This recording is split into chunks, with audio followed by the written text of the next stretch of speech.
Jordan. Whose game is it? It's Michael Jordan's game. In game one, a legend returns for one final curtain call. He can shoot it with his eyes closed.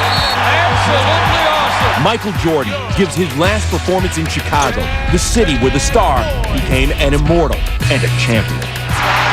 Here's Jordan. A spectacular move. It's one of the greatest teams that ever lived. Then the nightcap. A rematch of last year's NBA Finals. A three-peat for the world champion Lakers. Jason Kidd and the powerful Nets are in LA to take on Shaq, Kobe, and the resurgent Lakers. You gotta be born this way.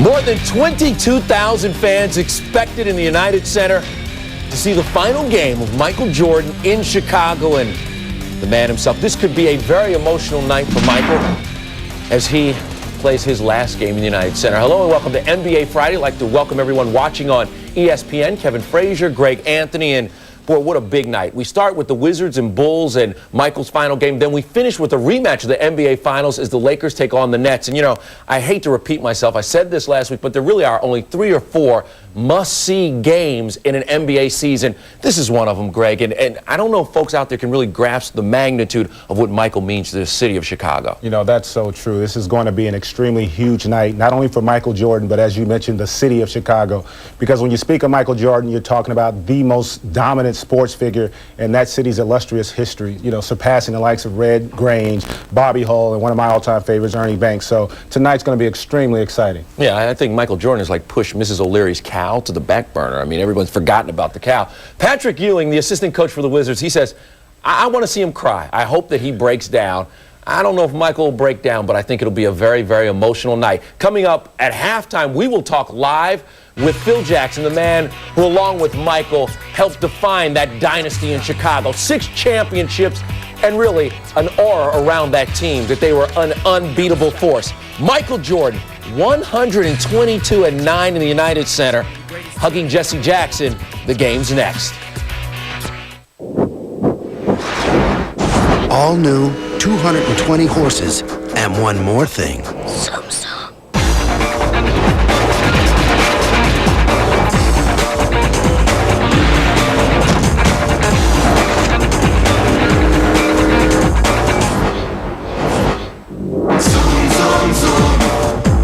The all-new 220 horsepower Mazda 6. It's an awesome concert. Man, that stinks. Yeah, I know, it's great weed, huh? It's an awesome concert. Oh, what's up, rookie? It's an awesome concert. I'm so stoned.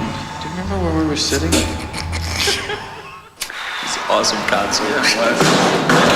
Put it down. Here. It's real smart. Come here, put your hand against the wall. Get your hand! All right. Turn around. Where'd you put it?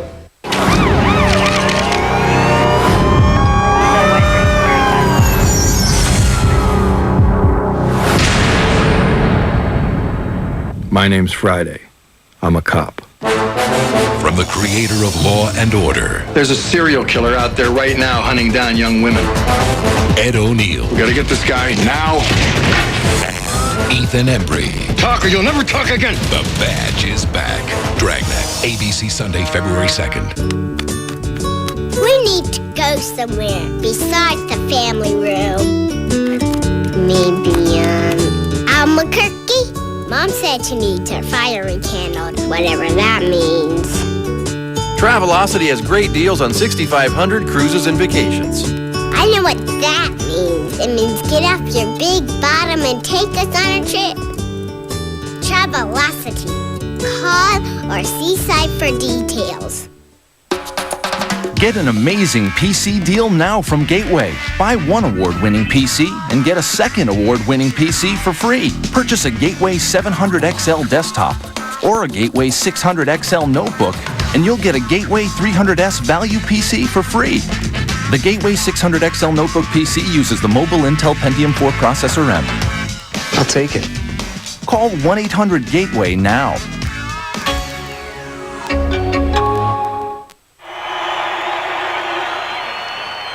ESPN's presentation of NBA Friday, brought to you by the all-new 220 horsepower Mazda 6 Sports Sedan.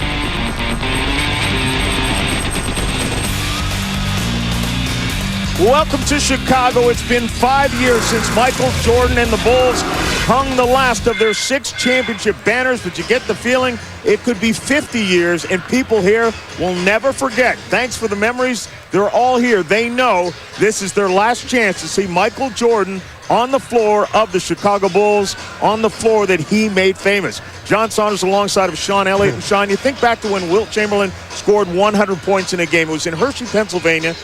The arena sat about 6,000, but I think there were 500,000 people who said they went to the game. You get the feeling that's what it will be like tonight. Everyone in Chicago will say, we were there. And I'm privileged enough to be here. I'm excited. I told you, when he comes out and runs out, I might be lighting a match when Michael Jordan gets introduced. I'm excited. Without question, it's going to be a lot of fun regardless of the outcome. And right now, we want to join Steve Scott one more time to announce the arrival of MJ.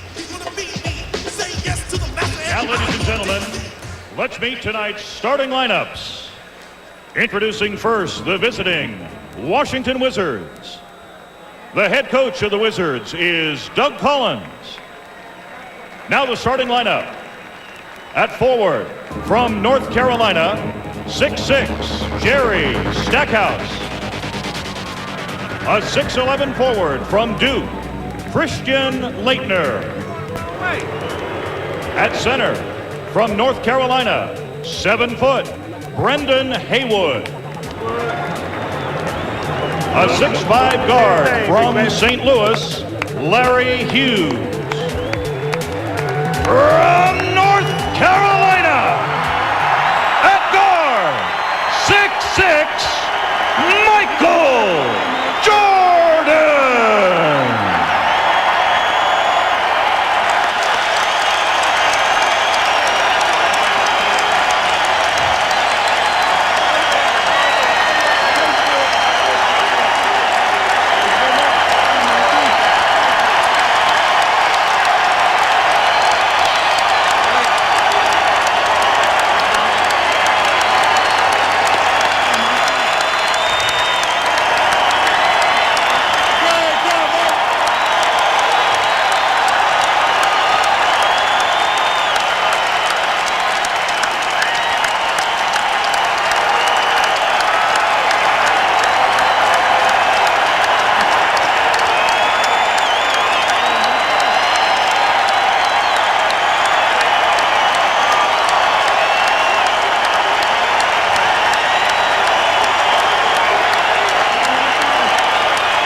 Thank you.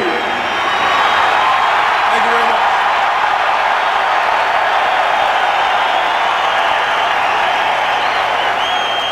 Thank you. It's truly been a pleasure. You guys have given me great pleasure to play here in the city of Chicago. My heart will always be here in Chicago. I love you all. Still support the Chicago Bulls. Thank you for support over the years. I love you all. Thank you very much. Jordan, the last words on the court. Coming up, he will let his basketball play do the talking for the rest of the night. Those of you watching on ESPN, we're going to take you to Edge.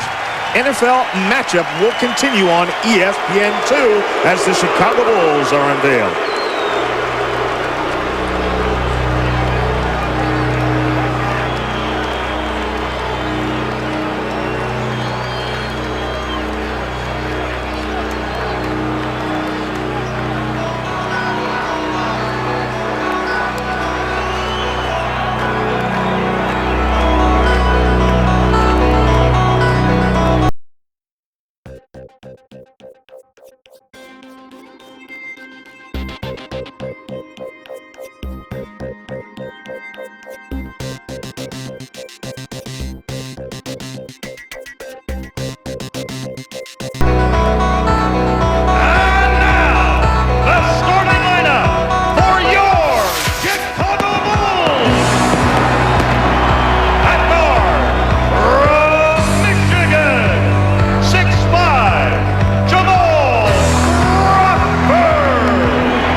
And you have to wonder how the ovation will affect these young Chicago Bulls. By the way, it beat the record the last time they were here, about 2 minutes and 15 seconds, 3 minutes and 20 seconds before Michael Jordan grabbed the microphone and started to speak. I think the people were surprised by exactly how excited Michael Jordan got to be able to grab the mic and speak before these fans. Yeah, and he was just humble. He didn't want to say a lot.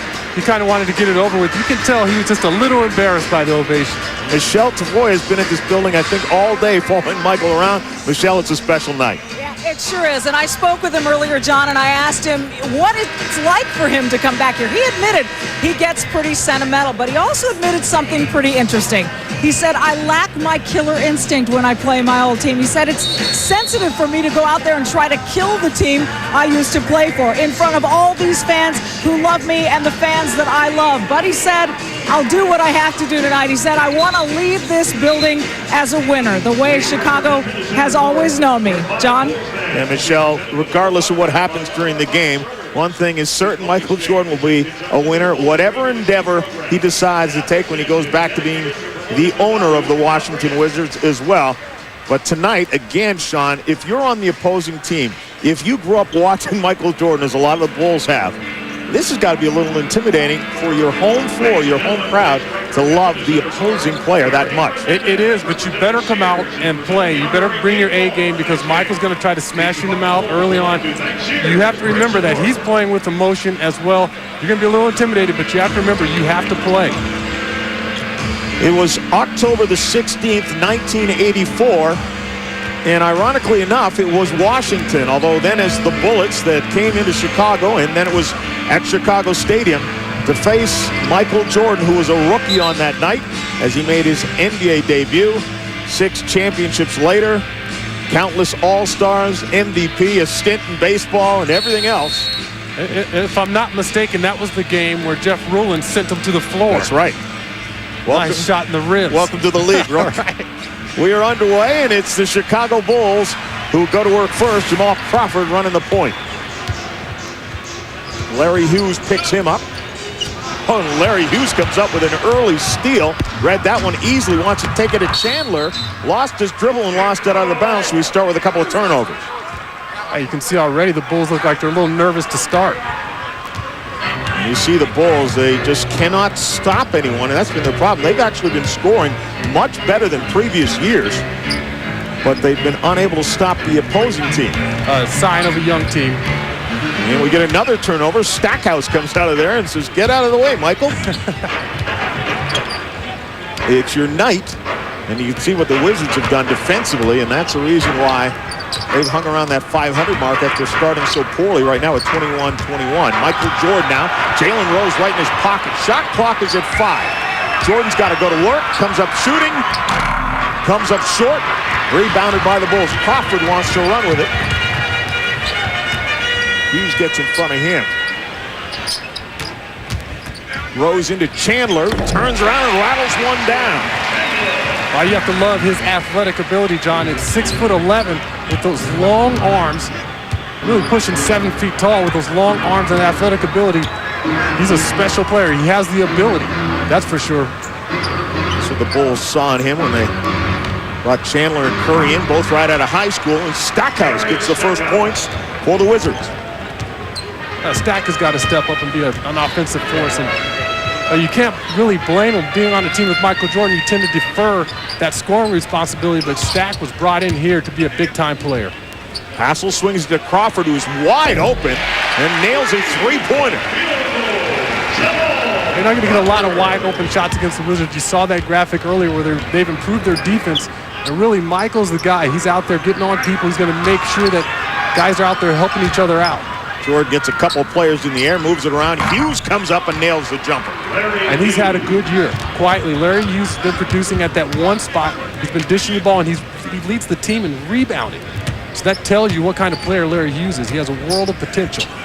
Crawford, who's running the point because Jay Williams, the rookie out of Duke, is out with a bad ankle. This is his third game he's missed. Hassel goes in trying to create something. A lot of contact down there. No whistle. Stackhouse takes it from Hughes. Pulls up as Jalen Rose backed off to get in rebounding position, and Stackhouse misses the open look. I would love to see the Washington Wizards play up-tempo ball. Donyell Marshall from just inside the arc. You told me before the game you thought Donyell Marshall was getting taller. I swear. I said, he's always been long. I mean, he had to guard the guy for a lot of years. When he was playing that 3 spot, he'd take you in the block. It's like guarding a 7-footer. Jordan gets it back and gets his first dose, and the crowd responds. I'd also love to see Michael have a huge night tonight. 30-plus would be in order. Our producer, Aaron Owens, said he had a dream that he dropped 40 tonight. So we'll see how AO comes out with that. Jordan ahead to Stackhouse, looks at a three-pointer. A little bit deep, it comes right back out to the Bulls. Stack's got to follow that shot. He kind of floated into that. I liked his balance, but then he just floated backwards after shooting that ball. An opportunity for an offensive rebound. Don't give that guy a look at 3. Jalen Rose has been deadly out there. It's 7 against Atlanta this year, and where's the defense there? It's non-existent. I mean, that's a sign of a young team. You don't really put a priority on defense. You're out there, for the most part, trying to get your numbers. The young players, when they come into the league, they're not really concerned about winning championships. I don't care what they say. They're out there trying to make a name for themselves, trying to put up numbers, and defense really isn't a concern to them. Hassel trying to create, and finally Haywood commits the foul.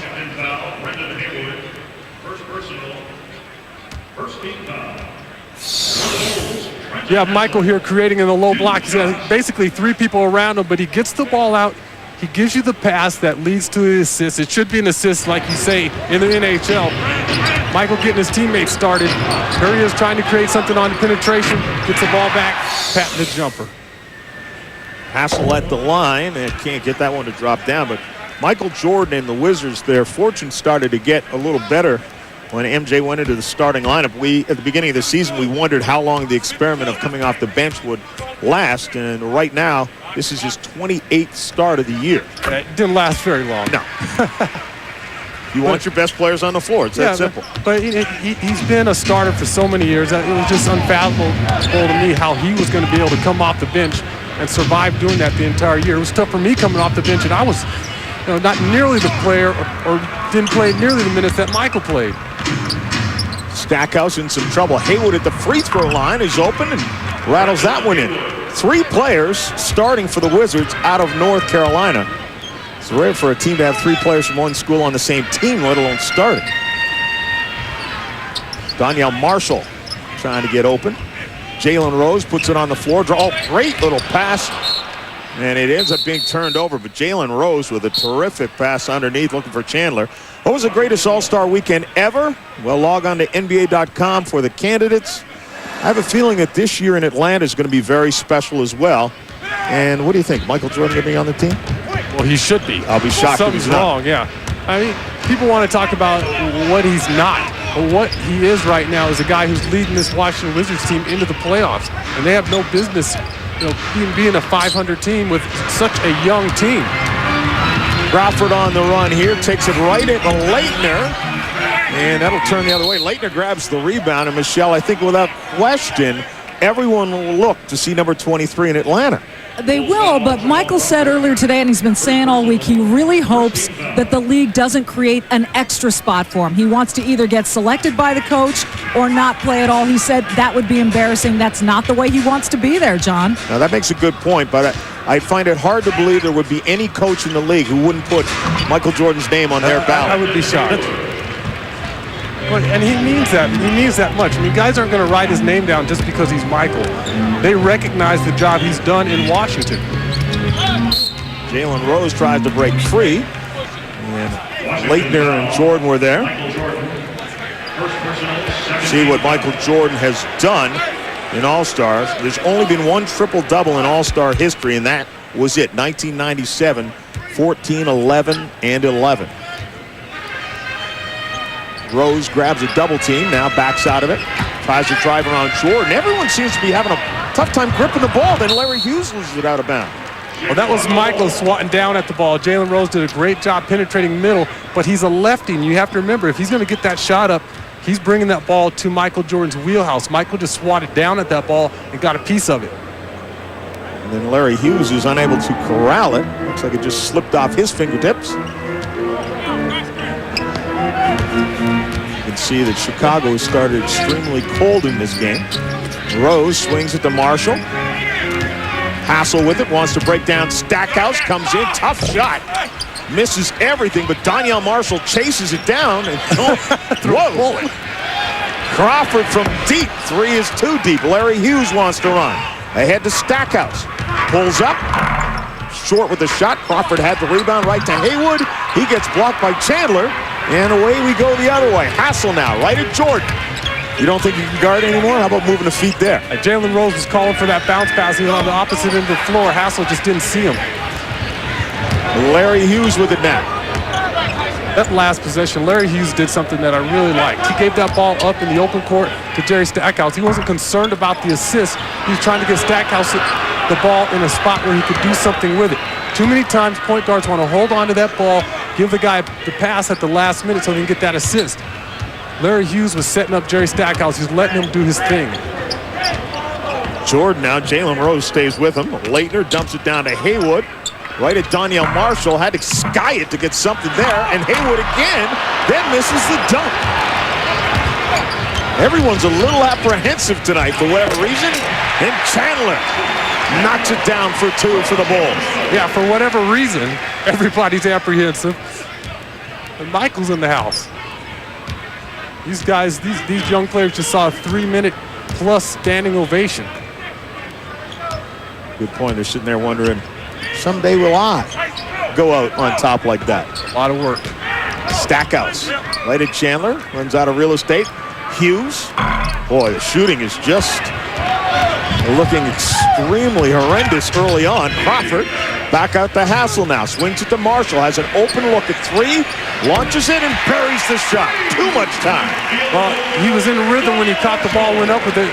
Larry Hughes on the other end was not in rhythm. He kind of caught that pass unexpectedly and went up with it. And Washington wants a timeout as the Chicago Bulls have an early lead on Michael Jordan's final night here in Chicago, playing on the floor that he helped make famous.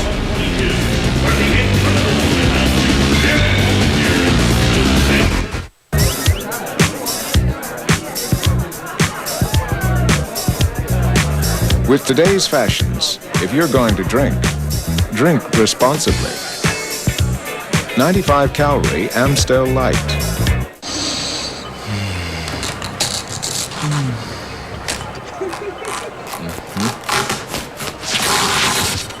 What do you care? You've got the goodness of Reese's peanut butter and milk chocolate. Get lost in a Reese's. Order Showtime now to get $50 cash and see the most exciting fighters in the business. Undisputed champion Kostya Tszyu. Former world champion Sharmba Mitchell. The 2000 Olympians Rocky Juarez and Francisco Bojado. Plus, the return of the biggest name in boxing, Mike Tyson. To order, call 1-888-SHOWTIME and get $50 cash. Showtime, America's #1 boxing network. What do you call a sports sedan? That's more sports than sedan.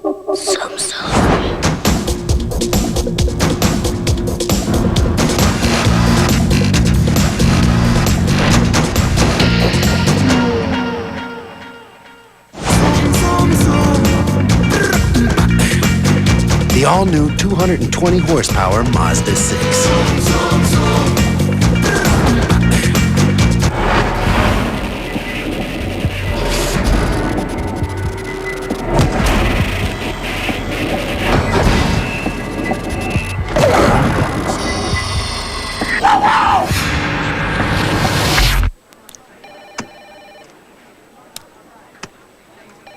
Unlike watery tasting light beer, Amstel Light makes your mouth water. Amstel Light, the beer drinker's light beer. The ovation lasted well over 3 minutes and 15 seconds. Had Michael Jordan not finally taken the mic, the ovation may still be going as he thanked his faithful. Thank you. It's truly been a pleasure. You guys have given me great pleasure to play here in the city of Chicago.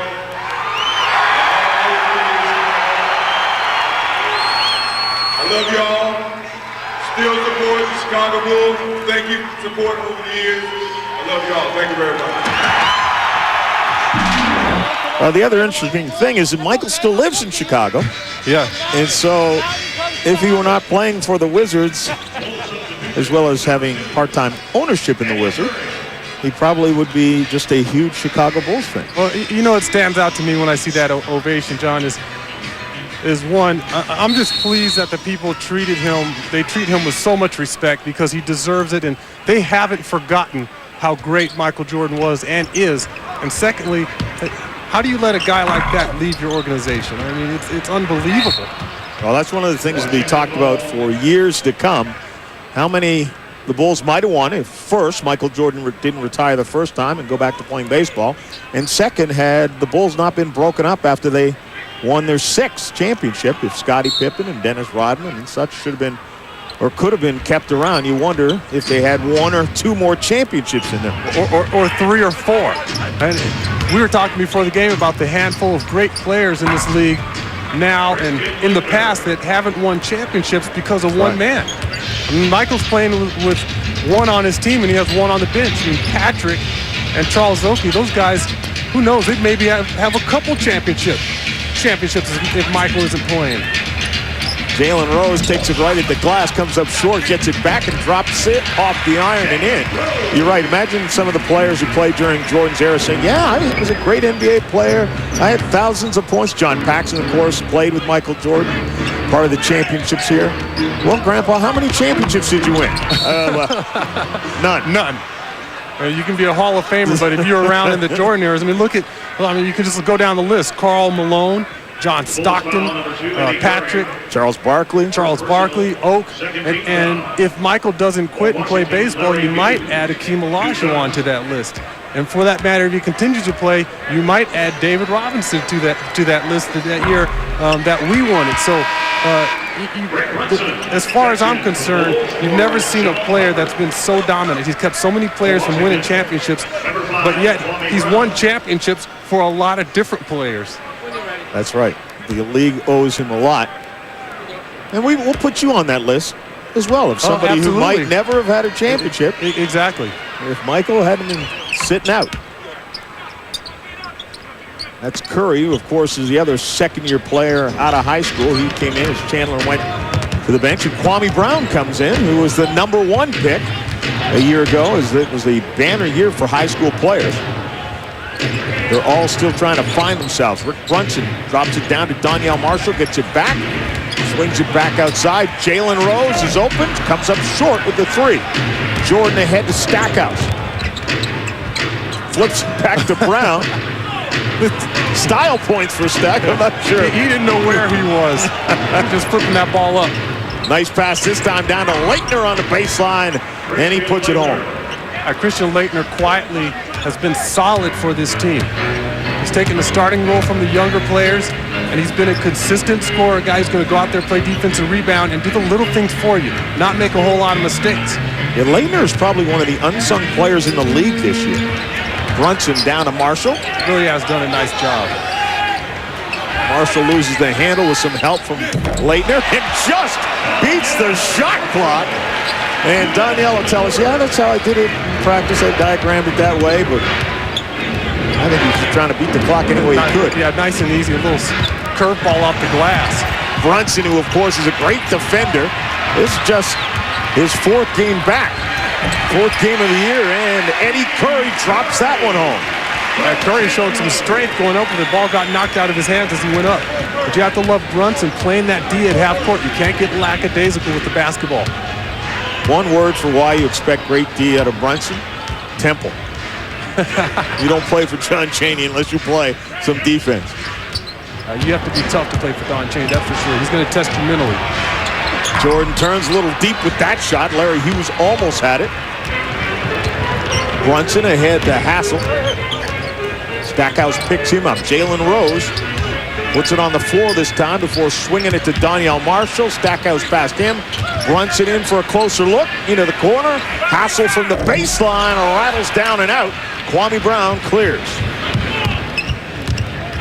Stackhouse on the floor driving at Hassel and a charge. Dick Bavetta in there quickly with the call. And a Washington Wizards trailing the Bulls 19-17 on Jordan's night.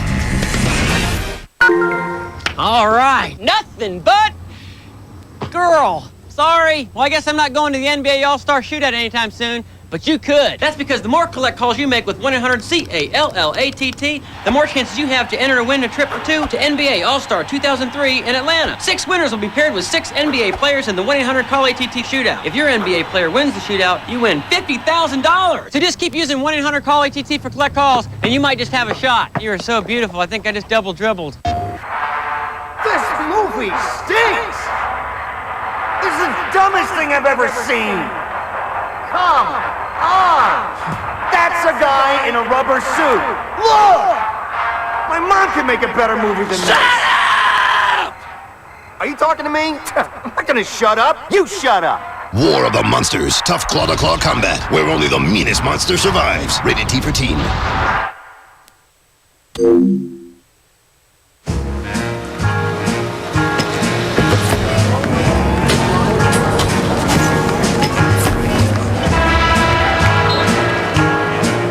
And gentlemen, it's now time for your halftime entertainment.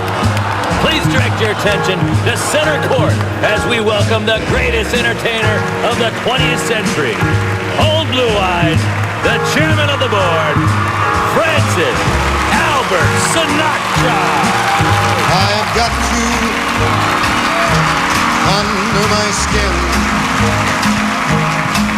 I have got you deep in the heart of me.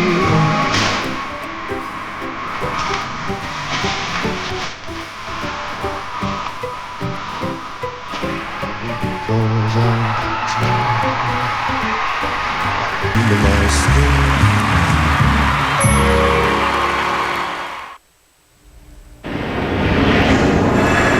Kevin Frazier and Greg Anthony in the studio. Let's update the Suns and Magic. And right now, the Magic caught in the matrix, Greg. Sean Marion, Mike Miller, too small on the interior. You try to put a bigger body on it. He takes him to the exterior, knocks down a jumper. Okay, now put your best player on it. Loses him, rebounds, up for 2. He had 21 in the first half. He has 23 right now. There's certain things in life that you can...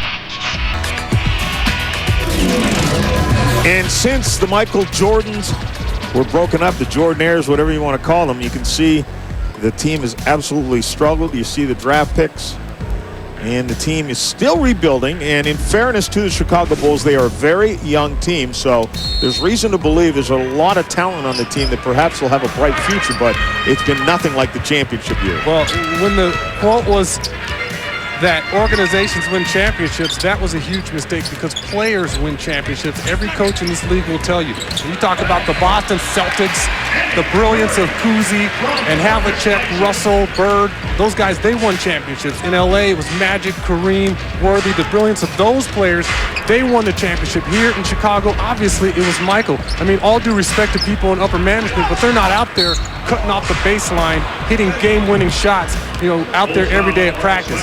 Michael Jordan was the reason this team won so many championships. And with all due respect to Phil Jackson, he'll be the first to admit that he doesn't have his 9 championships if he doesn't have Michael Jordan and Scottie Pippen and Shaquille O'Neal and Kobe Bryant. And speaking about, there's a guy we talked about who probably would have had a championship had he not played in the Jordan era, although actually started out his career playing along with Michael Jordan here in Chicago before being traded. I mean, all those guys we talked about earlier, all of them deserve to win a championship. They all put in the time, the effort. They just had one major obstacle.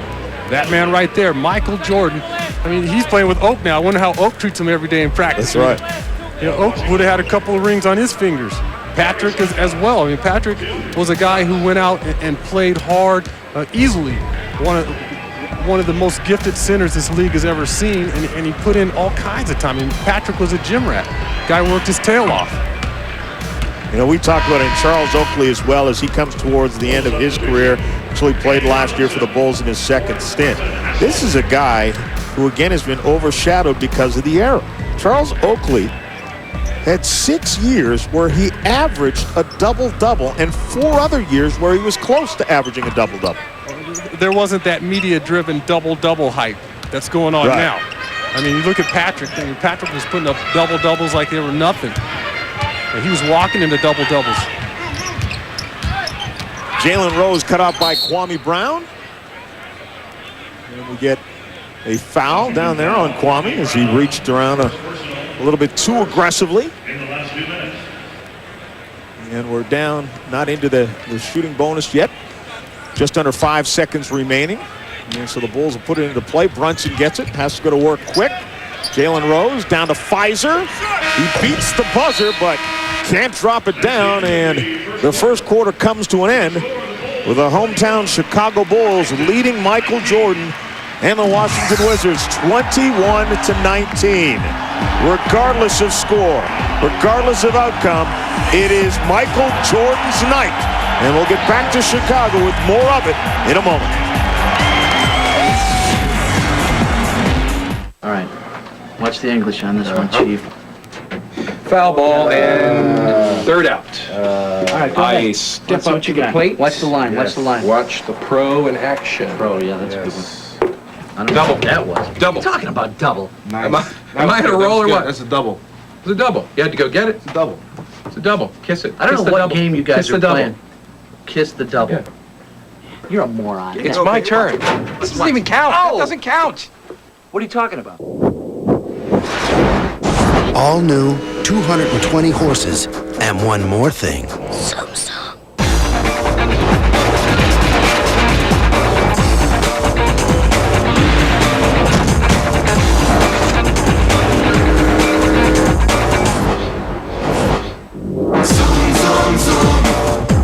The all-new 220 horsepower Mazda 6.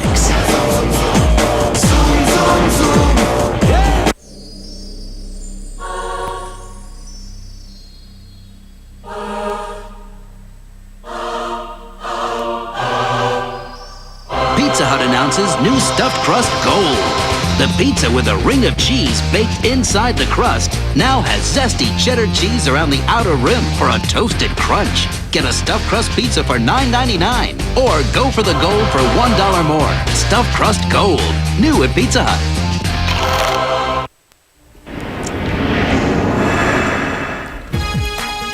Kings taking on the Hawks in Atlanta. Chris Webber going to work. He backs down. He has 11 points, 6 boards, and 4 assists. But the Hawks bringing the noise inside. Naz Muhammad, and then you got Sharif in transition, running the floor, and the finish. But the story here, my Peja keeps blowing up. Peja Stojakovic shooting 54% from 3 in his last 8 games. Playing extremely well, the hottest team in basketball right now. Meanwhile, how about the Knicks beating the Mavericks? The Mavericks haven't won in New York since November of 1990. This is just the 9th time they've trailed at half this season. Hey, Kevin, Stojakovic is getting ready for the long-distance shootout, getting All-Star weekend. The opponents probably don't like seeing him knock down all those threes. Here's a look at our game track as we follow what is Michael Jordan's night. Although thus far, the night has belonged to the Chicago Bulls because they have the lead. Donyell Marshall with 7 points. Jordan, just a deuce coming out. But as the Chicago Bulls well know, even Michael Jordan closing in on 40 can drop a whole bunch on you in a hurry. He told me earlier this year that he still gets butterflies before the game, so you let those wear off a little bit, he settles down, those shots will drop for him. Michelle, have they settled down in the Wizards huddle? Well, certainly Doug Collins keeps asking them to settle down, and this time focusing on defense. They're on offense right now. He's fairly happy with that, John. But on defense is where he's asking them to communicate better, listen to one another, and he particularly directed that to Tyronn Lue and Kwame Brown. Tyronn Lue in at the point guard right now. Kwame Brown, who started the season as a starter and has lost a lot of time. Pfizer's shot no good. Curry strong with the rebound. Jalen Rose had an open look, drives down, loses the handle, out of bounds, belongs to the Wizards. Michael's still around trying to swap balls. He just has those quick hands with those long arms and that great anticipation. It's extremely difficult to get a shot over him. Imagine when he was 5 years younger when he used to move his feet. Jalen Rose is 1 of 7 from the field. That tells you a little bit about something about whether he still plays defense. Tyronn Lue, open look is no good. Kwame Brown had the rebound. Pfizer just takes it away from him. That's where Kwame Brown's going to have to get stronger in the upper body area so he can rip those boards down. Eddie Robinson's shot is no good. Brown gets the rebound this time. Lue with a quick push. Waits till he sees a little more blue on the floor before he goes to work and finds Stackhouse. Yeah, numbers weren't quite in his favor. Kwame Brown gets Curry in the air, and that's a move that probably last year that Kwame Brown would not have known. That's not a high school move. That's an NBA move. Get the guy in the air and lean in. Exactly. That's an old vet move. Get a man up in the air, throw your body into him, and like you said, probably last year here he is doing a great job. A little step back. That up fake, Curry bites on it, and you know, if you're a rookie, what you tend to do is fade away just trying to get your shot off. That time, Kwame Brown recognizes it's an opportunity for him to get to the free throw line.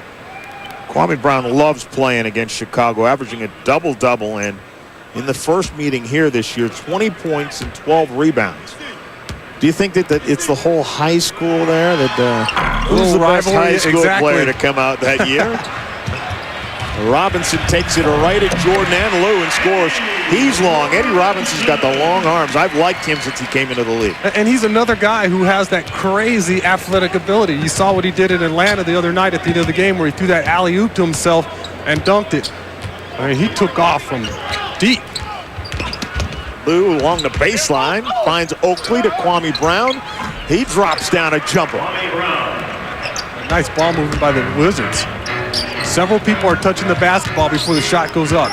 You almost get the feeling here tonight like the fans that are in here, 22,000 plus, like they're not sure what they should be doing other than cheering for Michael Jordan. Curry with a strong finish. Curry doing a great job of sealing his man along the baseline. Great bounce pass, better finish. He has 6. Lou down to Jordan. Jalen Rose on his back. Backs him in. Oakley tries to clear some space for him. Little too strong off the back iron, and then a foul on the floor. Looks like it's going to go against Eddie Curry. And here's Michael. This is Michael just being clever. He knows he's not going to beat Jalen Rose with his quickness, but with his know-how. Able to step through the gap there, still able to get his shot off. And he still knows how to get shots. I mean, that's the sign of a scorer. When he has that athletic ability, no one can keep him from getting his shot off. Even the guys that played defense against him the best. Kwame Brown turns around, fouled by Pfizer, and Eddie Curry's going to have to come out of the game. And this is one of the problems that the young players sometimes have. He's picked up his 3rd foul already. Here's Jalen battling Michael, fighting off screens, and this will tire you out. And we've talked about the rules of defense plenty of times where you must see ball and man. Well, often the case with Michael, rules don't apply here. If you want to face guard him, go ahead and face guard him and keep him from getting the basketball. John, we used to play a game on the team bus when I was in San Antonio, and we would come up with these hypothetical situations. If you had an opportunity, if you were a general manager, you're drafting a player, if you had a guy to take the last shot in the game, if you wanted to shut down the opponent's leading scorer, who would you pick? And ultimately, in that game, we had to exclude one guy because he was the answer to every question. And that tells you how brilliant Michael Jordan was. Rose turns around, no good. Corey Blunt, who just checked into the game, saves the rebound. Brunson and Lou collide, and Lou got the most of it. Then Blunt from the baseline, no good. Another rebound almost hauled in by Robinson, but finally, Tyronn Lue comes up with it, now trying to find Kwame Brown as the Bulls get aggressive defensively. Larry Hughes down to Brown. Blunt is there guarding him. Shot clock down to 7, and Blunt aggressively goes after the block, and Kwame Brown will go to the free throw line. Got to go a little bit stronger to the bucket, especially against a vet. Bill Cartwright trying to shut down his former teammate, and the Bulls are down by 1. What do you call a sports sedan? That's more sports than sedan.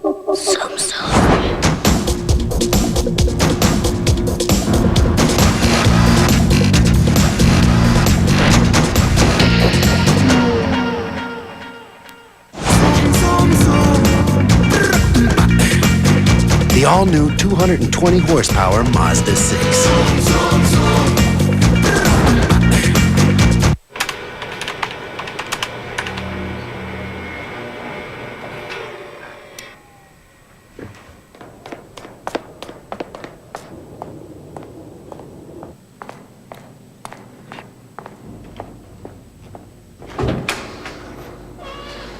Lance, what's the story? Hey, Dan, sorry. Thought everybody left for the night. Can I get you an energy bar? How about some water? No, man, I'm okay. You good? Thanks. All right. It was a perfect end to a perfect season. Now, Sports Illustrated honors the national champion Ohio State Buckeyes with a fantastic national championship package, free with your paid subscription. Start out with this special Sports Illustrated National Championship hardbound collector's issue. It's a celebration of Ohio State football, a great way to remember the Buckeyes' run to #1. It's gold-lettered and individually numbered, a cherished keepsake you'll treasure forever. Call now and you'll also get this collectible football designed exclusively for Sports Illustrated in celebration of Ohio State's first national championship since 1968. Both are free when you order 55 issues of Sports Illustrated for only $1.59 an issue. Save more than 50% off the cover price. When you use your credit card, you'll get another great gift available only from Sports Illustrated. This Ohio State National Championship hat, free. Celebrate the #1 team in the nation with 3 great gifts from the nation's #1 sports magazine, Sports Illustrated. Celtics and Nuggets, and the story here, Paul Pierce. No Antoine Walker, no problem, because remember, California knows how to party, Greg Anthony. And he's having a huge game, feasting on the Denver Nuggets. I should say McNuggets, the way they're playing tonight defensively. At half, it was Paul Pierce 28, Nuggets 29. Now it's 46-33. Unbelievable performance tonight, John. Greg Anthony with the McNuggets on Denver there. And let's look at the Eastern Conference standings. First of all, Isaiah Thomas, what a job he has done at the start of the year. But you look down at the bottom right now, and with Philadelphia struggling and Orlando without Grant Hill, you're not really sure what team you get from one night to the next. This Washington team is poised and in position, obviously, to make the playoffs. Yeah, and they've struggled of late. I mean, they at one point, I believe they were in the 6th spot. Yep. And I would expect them to finish a little bit higher. Michael's continuing to look good. He's had a couple high-scoring games. I would expect them to finish 5th or 6th. I mean, at one point, people were talking about them possibly securing that 4th spot. In the East, you're not really sure exactly what to expect. Exactly. You never know what's going to happen. Kwame Brown with the foul, and Washington, Charles Oakley, Michelle, he feels that this is a team that should be playing the postseason. He told me before the game, we are definitely a playoff team. We just need everyone to learn their roles, and the young players have to come with attitude every night. He said young guys don't know how to be hungry. They don't know what it takes to be hungry every single night. Would you agree, Sean?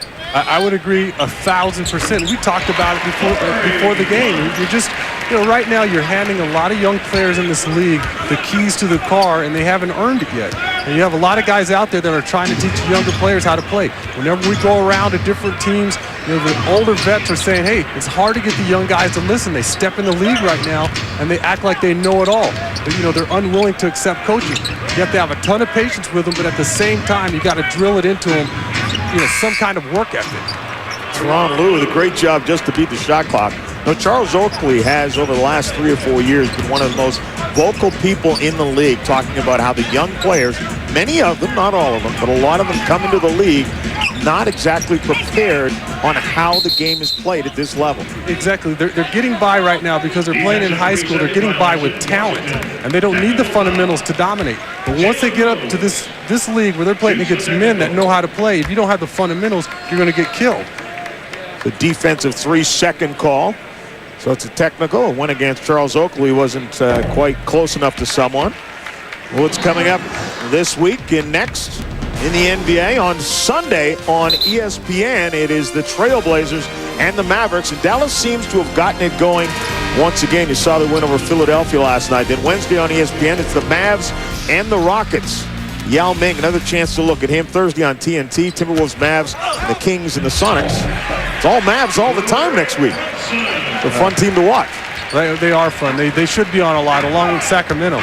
In Sacramento, I would pay admission to see them play. Just play the game the way it's supposed to be played. They move the basketball. If you're open, you get the ball.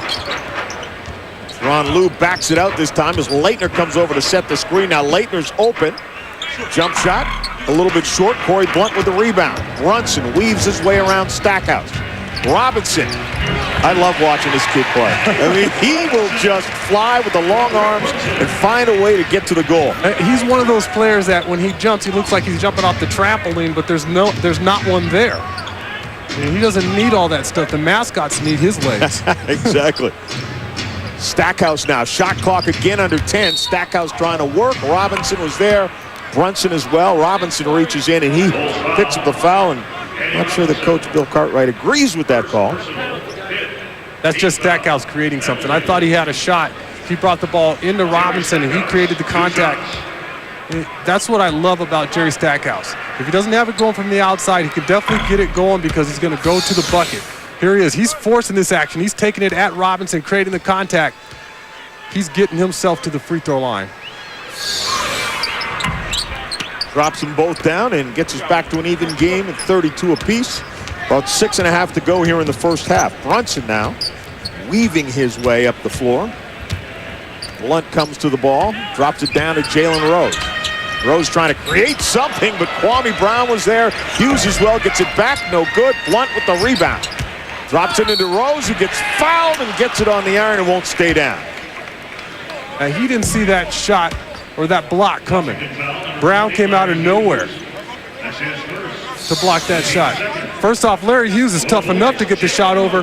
He goes for it. Larry Hughes comes up with that block. It looked like Kwame Brown from our angle, but Larry Hughes, the athlete, and that length get into that shot. Jalen Rose has been struggling a little bit tonight.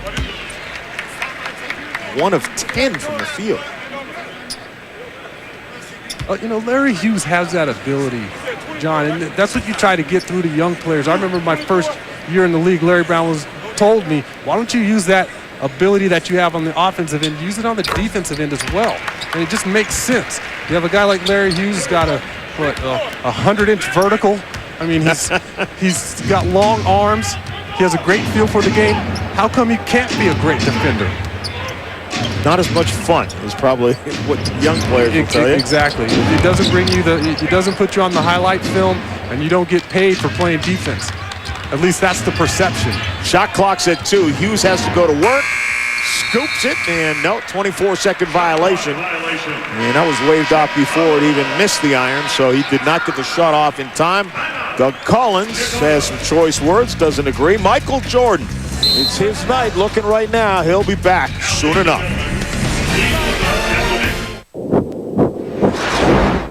All new, 220 horses, and one more thing.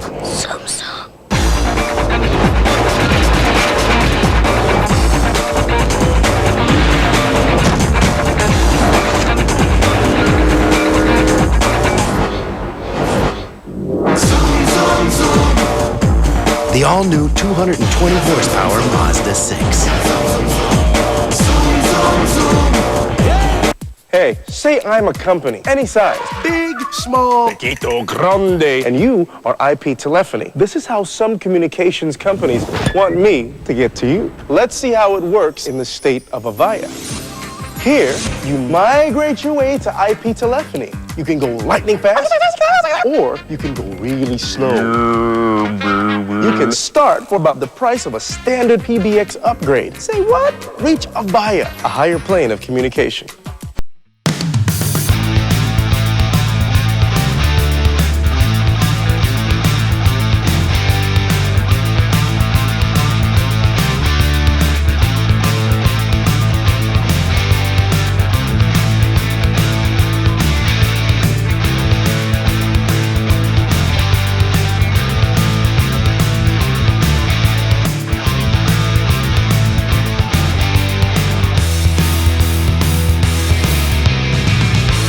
While we were away, the Chicago Bulls showing a lot of class, as well they should, to this man. Ran this video tribute, and everyone, including Michelle, Sean, and myself, you're mesmerized. You look at the screen, and you remember every moment. Man, all I can say is people forget. They forget how great Michael was. They want to anoint a new guy the star. I mean, Michael set the bar so high, John. He came out every night. He gave it his best. I still look at those highlights, and I still get goosebumps. Yeah, there's little question that regardless of what happens in the rest of the history of the NBA, those of you who had a chance to watch Michael Jordan, both in his peak and, yes, even this year as he fades out into the sunset, you're just privileged to have known that you've watched greatness. It doesn't matter whether it's basketball or any other venture in life, you can appreciate greatness. You're a part of history. You get to, I got to play against Michael plenty of times. I guarded him a whole lot of times, probably more often than I would have liked to, because he'd blow you up in a hurry. I mean, for him to put up 15 or 20 on a quarter on you wasn't unusual. At least you're honest. Clock is at 3 now. Brunson into Robinson, into the corner, and he buries a 3. Robinson showing us his entire package tonight. Showing you that athletic ability on the break, then he's going outside and knocking down threes. Teron Lue around the screen set by Jordan, tries to lose Brunson. Leitner now. Jordan coming off the baseline. Brunson really being aggressive and goes up and a little too aggressive that time. And he picks up the foul. Brunson is one of those guys who's very, very aggressive. Sometimes he'll get a call against him because of that. Yeah, but you're not going to get that call tonight. Let's be realistic. Good point. Michael might get every call tonight. He ought to just shoot the ball every time he touches it and just take it to the basket. Every opportunity he gets, he might get every call. If someone was in the vicinity, it's got to be a foul. The Bulls were on a 10-2 run before Jordan dropped in that free throw. comes up short with the second one, but the rebound comes right to him. I thought I was passing out. I was seeing all these flashes. Seeing all these white flashes, all these people taking pictures of Michael on the free throw line. Another foul on the reach in as Kwame Brown almost had a handle on the ball, and they say advantage gained as he reached for it, swatted away. So Kwame Brown goes to the line again. Fred Hoiberg picked up the foul. Kwame's making a living at the line tonight. As he should. A big man with that kind of body. You know, if he figures it out, if he listens to that coaching staff, he figures it out, you know, he's going to be a guy who has the ability to dominate. He certainly has the tools. That was his 8th free throw. Pass from Brunson down to Donyell Marshall, knocked out of bounds, but last touch by the Wizards, so it'll belong to Chicago with 16 on the shot clock. That was a good call. I did not make that call. Brunson trying to find Donyell Marshall. Finally, Hoiberg. Robinson gives it back to Hoiberg. Down to Corey Blunt. Swings it at Haywood and loses it. Jordan comes out of there with the steal. Oh, and then the pass down to Lou to Kwame Brown. Kwame too strong with it. And now Brunson wants to run. And Robinson with the long arms. A little finger roll. And he just caught that ball and elevated. As soon as he caught it, he went up with it. Looked like he jumped off a springboard. I was surprised he didn't dunk that. But Kwame Brown on the opposite end, he's got to finish that play. He's got to dunk that ball. Jordan now working on a Robinson. Shoots over him. Comes up short. Hoiberg with the rebound. Robinson has those long arms. Tough to get your shot up. Robinson is one of those guys who makes the game look easy.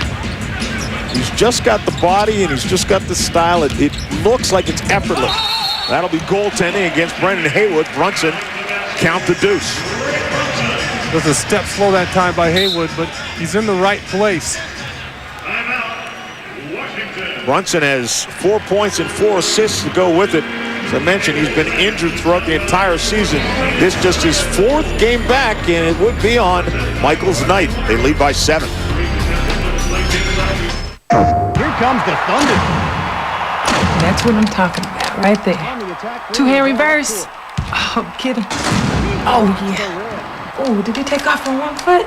Windmill, windmill. Dunk after dunk. Slams it home. Two-hander. He got that from me. NBA Shootout 2003. Rated E for everyone.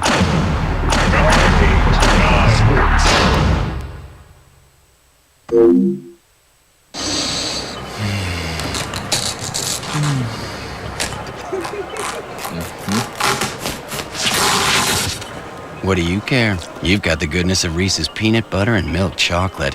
Get lost in a Reese's.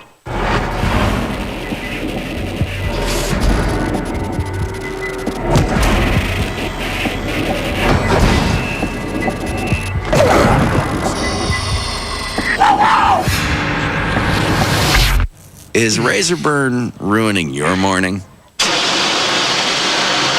The Extreme 3 from Schick balances 3 blades on a central pivot for a close, comfortable shave. The Extreme 3. Get close, not burned. Who does your taxes? Are they done right? Brad Saylor, Chris Nelson, and Michael Yim took the free H&R Block Double Check Challenge and got more back. An average of $1,300. See if we can find you more. Coming up at the half on the 1-800-CALL-ATT halftime report, I'll be joined by Greg Anthony, and we will talk live with the guy who arguably is Michael's coach. When you say Michael's coach, only one name pops out. That's Phil Jackson. He helped Michael build the dynasty. That was the Bulls, and he was honored in 1999. His name in the rafters at the United Center. Meanwhile, let's head back where Michelle Tafoya has a very special guest. Yeah, and I am surrounded, Kevin, because a lot of people not only came out to see Michael Jordan, but they're seeing the Reverend Jesse Jackson, who's here for this game. What did it mean to you to be here tonight? Genuine schizophrenia, pulling for the Bulls to win and Michael to shoot 50. But it's such a joy. You know, I watched Michael the time he was in college and got to know him real well while here. And to think that Michael is yet so humble in many ways, one of the most phenomenal athletes in the history of the world. I mean, right up there with Ali is Michael Jordan. I mean, living legend is an expression overextended, but it's Michael Jordan. And tonight, the ovation he got was a real powerful tearjerker. And he's meant a lot to this league and to the African-American community, hasn't he? Oh, to be sure. I mean, I think basketball, General, he right behind Magic and then Jabbar, Michael took the game to another level. Many players imitated his dress, his style, his sense of dignity on the court, and his sense of grace. He never lost that sense of dignity, made him a gentleman as a basketball player. And then, so beyond his art on the court, Michael carried himself as a real gentleman and made the whole game better and lifted the standard, I thought. Art on the court. Beautifully said. Reverend Jesse Jackson, thank you. Thank you. Back to you, John. Yeah, Michelle, I'm very fortunate. Next week we're going to tape a show at Howard University in Washington called Seasons of Change, the African-American Athlete, and the Reverend Jesse Jackson will be part of our panel, so look for that coming up in the month of February on ESPN. But what he said was so correct. And Michael carried himself with so much grace and dignity, and he was by far the best player in the league. You just don't find that nowadays. He wasn't the king of self-promotion. He let his game do the talking. Jerry Stackhouse with a great drive because needed by Washington's 16-4 run before that. As the Bulls, again, I'll say it, a very, very strange crowd here. It's almost as if people are here for one reason. Brunson carries the shot and then lets everybody else know about it. Well, they all are, they're still winded from the ovation. Standing up clapping for 3 minutes. They should have allowed the juice out of them. They should have allowed two crowds of 22,000, right? Let's get the second group come in to make it through the game. Stackhouse now with 7 on the clock, drives into a crowd. Kwame Brown uses the glass, no good. Haywood is there trying to clear some space. He goes up and gets fouled by Donyell Marshall. And that was a tremendous effort by all three involved. Haywood, Jerry Stackhouse, and Kwame Brown. All of them went hard to the bucket. I mean, Jerry Stackhouse started it off penetrating, drawing that defense in. He dropped it off to Kwame Brown, who went up strong with the shot, didn't get it to fall, and Haywood was there to collect the mess, and he went up strong as well. Nice possession for the Wizards. Brunson now picked up by Larry Hughes. Hoiberger's open and waits for the ball. Three-pointer, you can't lose that guy out there. That's what he does, is shoot. Robinson continues to have a terrific night. He's got 13, and again, it's effortless. Eddie Robinson believes it's his night. Hitting shots from the corner, getting offensive rebounds, putbacks. Has he heard of number 23, Eddie Robinson? Does he realize it's supposed to be Michael's night? Right. Kwame Brown goes in, not strong enough, loses the handle. A little bit too far away from the hoop to get a clear flush. Right. Donyell Marshall fighting to get open. Swings it at Haywood, goes up, nice little jump hook, it's good. Beautiful footwork that time by Donyell Marshall. Catches the ball outside the lane, gives you a nice reverse pivot, gets himself in the lane, sets himself up with that right jump hook. You can't get to it because he's so long. Stackhouse and Hoiberg with a quick hand stripped it and almost able to save it as well. Still belonged to Washington, but no change on the clock, so 12 seconds left on the possession. Hoiberg puts in some good minutes and goes out. Sacrificing his body. Bulls bench has been terrific with 27 points. And they average about 10 more points per game. The Bulls bench then does the opposition. Stackhouse gets fouled by Jalen Rose and drops it in. Chance for a three-point play. That's just strength. When you get up in the air, you can get hit, you get knocked around, and you still have the upper body strength and the balance to put up a soft jumper. Here's Stackhouse working off the screen. 2 dribbles. Hardest thing to do is to put the ball on the floor a couple times, go up with it. That's a guy you can tell who's worked on this game. Stack with the free throw now with 13 points. Jalen Rose has Jordan on him, thinks better of it, and finds Brunson. Shot clock is at 8 now. Rose down to Blunt. Decides to shoot over Kwame Brown and does. Blunt's another guy who has athletic ability. Stackhouse to Kwame Brown on the floor, off the glass, and good. See, Kwame's got that soft touch in the lane. There's no question about it. I'd just like to see him finish with more power, intimidate people. Look what the young player's doing in Phoenix. Amari Stoudemire, Yeah. he's getting the ball anywhere around the bucket. He's putting it in people's mouths, in their face, whatever he has to do. He's putting balls in people's jerseys. He's dunking it so hard. And Kwame Brown has that same kind of ability. You'd like to see a guy who can come out and intimidate people. Put that ball down with authority. Next time, guess what happens? You get a step in the lane, people are backing off. Makes your job a lot easier. At 18, 19 years of age, it is not necessarily a choice whether or not you're the intimidator or the intimidate. It Right. depends on your personality, and sometimes it's going to take a little time. And for Kwame Brown, it looks like it will take a little bit of time. He still has a world of potential. So he still has that kind of ability. Full substitution. Jamal Crawford coming back in. And the Bulls have not shot a lot of free throws in this game. They've been taking a lot of outside jumpers. They haven't been penetrating nearly as much as the Washington Wizards have. You have guys like Stackhouse, Michael. They're penetrating, putting pressure on that defense. That's what gets you to the foul line. Shot clock and game clock are just about dead even, maybe a half a second apart. So Washington is going to spread the floor and play down for a final shot. I hope to pull a little closer than the 9 points they stand at right now. Teron Lue sees an opening, throws it up. Larry Hughes had it and then misses the next shot, and time expires. And quite a difference in this trip. Washington into Chicago. They beat them here earlier in January, 107-82. You look at the leading scorers, Jerry Stackhouse with 13, Eddie Robinson with 13 coming off the bench for the Chicago Bulls. Michelle is standing by with Jalen Rose. Indeed I am, John. Even with you struggling a little bit in this first half, Jalen, you guys have a lead on the Bulls. How have you been able to do it? What do you want to carry into the second half? Well, we just got to get multiple efforts and play defense. We know they're going to come out in the third quarter. They're going to be revving to play hard, and we just got to match their intensity. Jordan got the expected 3-minute ovation before the game. This crowd seems to not know which team they really want to cheer for right now. How have you guys mentally prepared for tonight? Well, we mature enough to understand he's the best that ever done it. He got a statue in front of the building, so it comes with the territory. But at the end of the day, we just want to come out on top with a victory. Jalen, thanks. Thank you. John, back to you. Yeah, Michelle makes a great point. When you show up for work and there's a statue of someone outside the building and you're playing against them, you recognize something. Coming up, the 1-800-CALL-ATT halftime report. Kevin Frazier and Greg Anthony will be along to let you know what else is going on around the NBA as we continue on Michael Jordan's night here in Chicago. It's been magical already. Don't go away. It promises to get even better.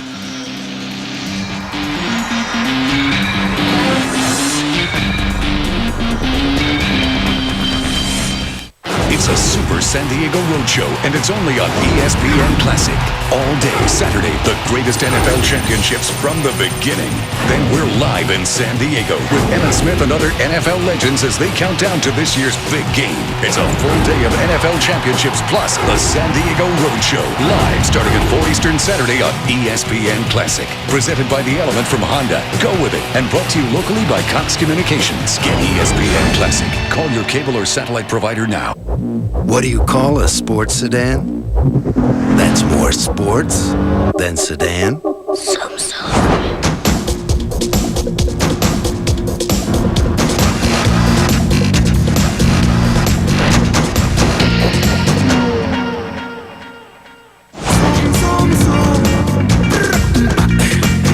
The all-new 220 horsepower Mazda 6.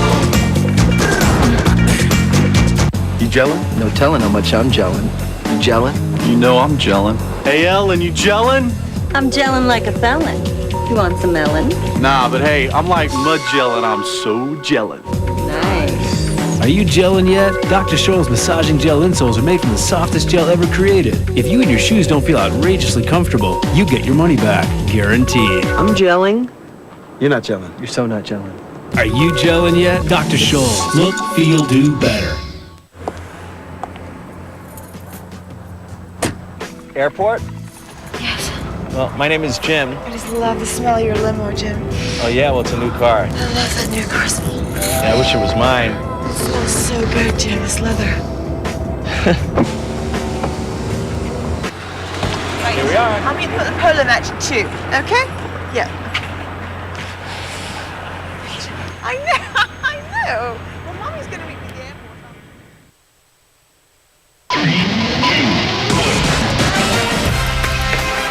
Hello and welcome to the 1-800-CALL-ATT halftime report. Not the prettiest of games so far between the Bulls and the Wizards, but the big deal here is the game doesn't really matter. Michael Jordan in his final appearance in Chicago. And Greg Anthony, what did you see in that first half? Well, I think Michael struggled a lot with his emotions and the fact that he could not really get a groove or a rhythm out there on the floor in the first half. I think he'll pick up a little bit in the second. However, Chicago came out with a lot of energy and played well. Yeah, they did. Meanwhile, for the Wizards, when you think of Chicago and you think of Michael Jordan and you think of that Bulls team, you think of really only one coach for that Bulls team, and that would be Phil Jackson. From the time he took over, Jackson found a way to not only energize Michael, but to challenge Jordan. He has 9 NBA titles and 9 finals appearances as a head coach, and those two together formed quite a team. Phil Jackson joins us live from Los Angeles, where the Lakers are preparing to take on the Nets in the second game of our doubleheader. Coach Jackson, thanks a lot for joining us. Pleasure to be here, Kev. Hey, right off the bat, got to ask you your thoughts on Michael so far tonight. Well, this isn't a great game for him, but, Greg Anthony can attest, if you're a left-hander like Jalen Rose is, you've got a real good shot at that right-hander when he's bringing the ball up. And that's one of the things Jalen could do with Michael. He faced him a couple times in some tough Indiana Pacers playoffs. And, Jalen's right there stripping him when he's coming up with the ball. And that's a tough one to get over, and Michael's going to have to find a way. And they've had a couple of head-on-head battles over the years, so this is a really great matchup people are watching. And you don't see a Michael that can break him down on the outside with his speed now, but has to use pivots, back him in a little bit, use his post-up moves, and he's not getting the clear shots that he wants to get. And I'd like to see him come back the second half and have a good performance. All right, so you'd like to see Michael come back in the second half. What about next year? Is Michael really retiring? Do we all really believe that this is it? This is the end? I have to take him for his word. If he says this is going to be the last go-around, I think it really is going to be that. And, he wanted to come back and finish a year. And last year, really basically from the time he played the Lakers here, in the first game after the All-Star break, he had about 3 or 4 more games in which he played pretty well. And then his knee was just tough on him, and he couldn't finish. And he wants to finish a full season. He got himself in great shape this year, and he wants to do that for the club. And he's an owner in this organization. He's really the motivator in this Wizards group, and they've come a long way. They're now a competitive, good basketball team. They were really not there about 2 years ago before Michael got really invested in this ball club. Coach Jackson, Greg Anthony, how you doing? Hey, Greg. Listen, actually, you're right. The Wizards have a better record than the Lakers do right now, so that's something to make note of. Rub it in. No, but in all seriousness, thinking back to your first championship, if you can remember back that far after having won 9, what do you think you learned from Michael Jordan as a player that you utilize in your coaching philosophy to this day?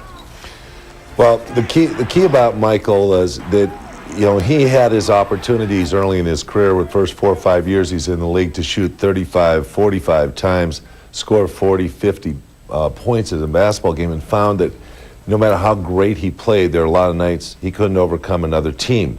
It was a team game, and the supporting act had to come from 5 guys. And he had to share the ball, and he had to find a way to incorporate his great individual game in a team game. And even into the last game of that championship, the first one that we've got against the Lakers at the Forum, I had to encourage Michael, penetrate, pitch to Paxson. He's going to be wide open. All they're concerned about is that Jordan's going to try and score. He's going to want to win the championship so bad. He's going to try and do everything, show them that you can pass the ball and move it ahead. And I think Paxson had 7 jump shots off Jordan passes, off just middle penetration and easy dishes. And that's what Michael really learned, is how to play in a system and provide the leadership for a ball club, not only through his scoring and his intense drive, but also through his distributorship of the ball. In many ways, you and Michael so similar. Do you miss the connection with him? A lot. In fact, I've solicited his help, here with the Lakers. The first year I was here, he was out of basketball.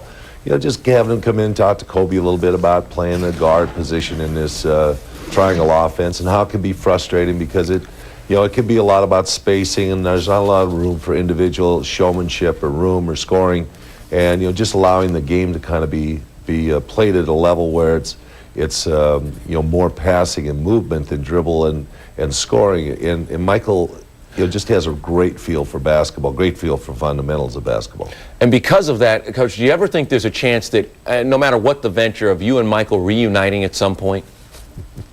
I don't know how we do it. I mean, you know, Doug's a great coach for him to just re-establish the kind of direction and energy and tension that a team has to have to get back in a winning form, and Washington's kind of got that back, and Doug's a good drive kind of guy. He puts a lot of intensity into it. I don't see myself coming back and dealing with Michael as a in a coach-ownership relationship. All right, Phil, enough about Michael Jordan and the Bulls. Let's talk about you and the Lakers right now. Now, this past summer, I'm sure as you do each offseason, you evaluate your talent and try to determine whether or not you have enough horses to go out and try and win a championship. This past offseason, did you feel coming into the season you had what you needed to win a championship this year? Well, we knew we were going to be playing at a, you know, third-year deficit, almost a season of playoff games under your belt when you play all those playoff games in 3 full seasons of playoffs. We knew that we were going to be worn and torn by that also, but you know, the biggest key was health and well-being of our players. If we physically get them back on the court, obviously the first couple months, the youth and energy of young players on the court will kind of burn up, and by January and February, the experience and leadership of veteran players are going to win, and that's what we thought we could do. And we're a little bit late on the draw right now, but we're starting to return to form. That's great. Hey, one more question. You coached Michael Jordan, the greatest player of that era, in his prime, won all those championships. Now you're coaching Shaquille O'Neal, and no disrespect to Kobe Bryant, but he's the most dominant player of this era. If you had to start a team today and pick one, who do you take, Shaq or MJ? You know, I think you pick a center. I think any general manager would pick a center, but I would pick Michael Jordan because I know the relationship with him. But you talk to any general manager, what are you going to start your team from? You're going to start it from the middle and then go to your point guards. And there hasn't been any club that's ever won championships with a 2-guard as a dominant player until Michael came along. Hey, Phil, what is if you had to think back, the defining moment, either public or private, with Michael Jordan? Well, you know, I think it was when, you know, I first told him what I was going to run as an offense. He came in and I said, you know, we're going to run a system. You had a system in North Carolina. It's non-motion like you had there. It's more of a, you know, of an overload system. It's a triangle. He said, you mean that equal opportunity system that, you know, Tex kind of espouses, Tex Winter I was referring to? And I said, yeah. I said, I think that more guys have to be involved with the basketball. He said, what if Bill Cartwright ends up with the basketball and the clock's running down on the 24-second clock? I said, well, we're going to have to teach him the fundamentals of how to get the ball to you so that you could score at the end of that 24-second clock. Yeah. And he laughed about it, and we went on and won. Yeah, and it worked out very well. You know what's interesting, though, Coach? 3 years since you've won the Coach of the Year award, and last year you didn't get a single vote for Coach of the Year. Deep down inside, does that bother you? Not at all. You know, the Coach of the Year is really who wins the playoffs. I mean, that's, you know, guys working 9 months instead of 6 months. You know, it's that extra 2 months that you have to put in there to win that championship that makes a difference in your coaching career, and it gives you established, you know, credibility. But there are a lot of guys that have to put in so much effort in the course of a year to get their team to win that sometimes they deserve awards like Coach of the Year. The year that we won 67 here in L.A., you know, Doc Rivers won Coach of the Year and had a 500 team. He deserved that because as much work as it took for that team to win those games, 41 basketball games, was probably more than I had to put into this coaching of this team to win 67. But I think you deserved 1 vote. Well, yeah, probably 1 vote. But can you get our one? writers here in L.A., they will never vote for me anyway. We can't even get a local writer to do that. A lot of love from the local writers. Yeah. Coach Jackson, thanks for taking so much time to talk with us on this special night for Michael, one of the great basketball minds in the NBA. Phil Jackson, you will see his Lakers tonight as they take on the Nets, a rematch of that game from earlier in the year. Michael Jordan, the first half, slow, but it wasn't about the points or what he did on the court. It was about the reception by those fans who love him. Second half on the way. This halftime report is presented by 1-800-CALL-ATT for collect calls. It's free for you and cheap for them.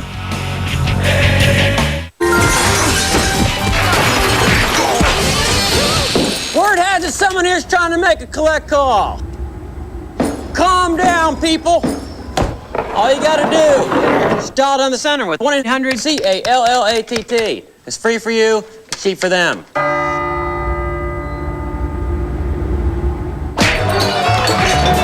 What do you say we get up out of here and go hit a disco? Or not. Save on every call. Dial 1-800-CALL-ATT for collect calls. Are you a real fan? Want to see the replay? Want to be courtside? Have you ever been in a locker room? Need a photo? Need a score? When is game time? Did you catch that? Looking for some stuff? Then log on to NBA.com and check out all your favorite NBA apparel. To shop, log on to NBA.com or America Online keyword NBA.com. What are you doing? Experience the NBA online. NBA.com. IBM Net Vista. Real people, not actors. Excuse me. Come on, I want to show you some computers. This is the Net Vista. Beautiful design. This monitor is gorgeous. So what is this about? I have too many people looking at me. I could see that on my desk. Have you ever lost any data? Hasn't everybody lost data at some point? All these computers can use Rapid Restore, which is a one-touch button that lets you go back to the last time the computer saved. I lost my computer to virus. That's not a very good thing. What about security? In this day and age, security is it's a big issue. Well, IBM offers a range of security options if you're worried about hackers online. That would be fantastic. I just can't afford it, probably. Actually, this Net Vista desktop starts at just $5.99. It has an Intel Pentium 4 processor designed to run today's apps and tomorrow's. It also has Rapid Restore PC. Call for your Intel Pentium 4 processor-powered desktop and ask about volume discounts. The more you buy, the more you can save. And would you know how to buy an IBM? Probably go online. Can I have one?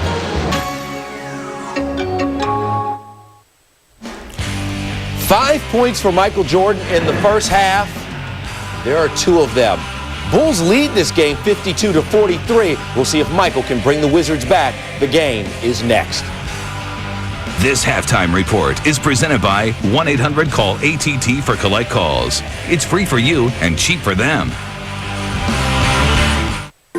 Yo, can I use your phone? No, I'm cool, but that's cool. That's my song. Don't disrespect the man's house. Dial 1-800-CALL-ATT for collect calls. Give me that. What are you doing? Yo, did you find it? You can save on every call. Just dial right down the center. 1-800-CALLATT. It's free for you and cheap for them.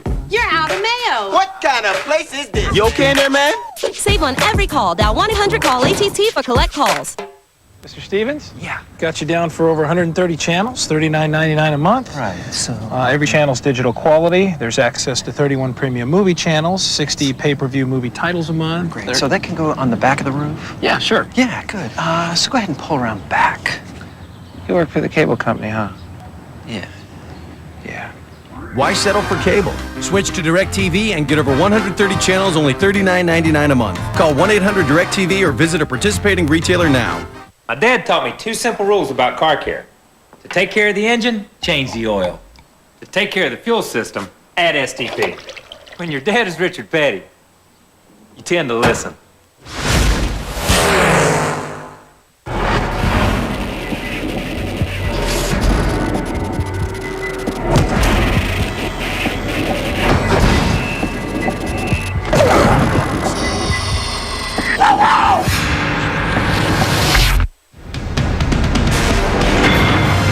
The fans who showed up here in Chicago tonight expected more than just a basketball game. They expected to see the coronation of the king of all of basketball, Michael Jordan, and they got a taste before the game. Thank you. It's truly been a pleasure. You guys have given me great pleasure to play here in the city of Chicago.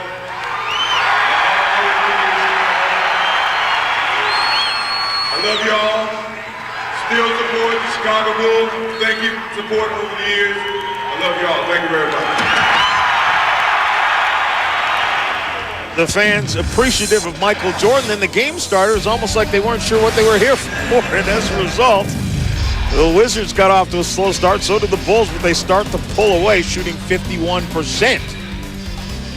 You see the free throws, Washington getting to the line a lot more, but the Bulls doing a much better job all along the line, and their bench has been good all year, Sean. Bulls bench. Ready to get underway here in the second half. Michelle Tafoya, I imagine it was an unhappy group wearing blue. Well, the first two words Doug Collins had coming out of the locker room were energy and passion. He said, we're playing in slow motion. We're sloppy in our execution. We had 2 second-quarter assists to their 9. He said the Bulls are just playing with more passion, and we're on our heels. Last thing, Johnny said, the execution is on me, but the energy and passion must come from my guys. John? Yeah, Michelle, everyone standing around waiting for Michael Jordan on his night. Larry Hughes starts the Wizards off very nicely in the second half, dropping that from deep. You see Eddie Robinson, we talked about this at halftime. He just makes the game look fun to play and easy. Well, there's people in the press room talking about Eddie Robinson, so they love him here. Jalen Rose continues to struggle tonight. This is his first in the second half. He's now 1 of 11 from the field. Stackhouse working on Hassel, and Hassel gets a hand on the hip, and that's a foul. And Hassel comes out. He's not quite in defensive position. Jerry Stackhouse, as soon as he catches the ball, he rips it through and goes along the baseline.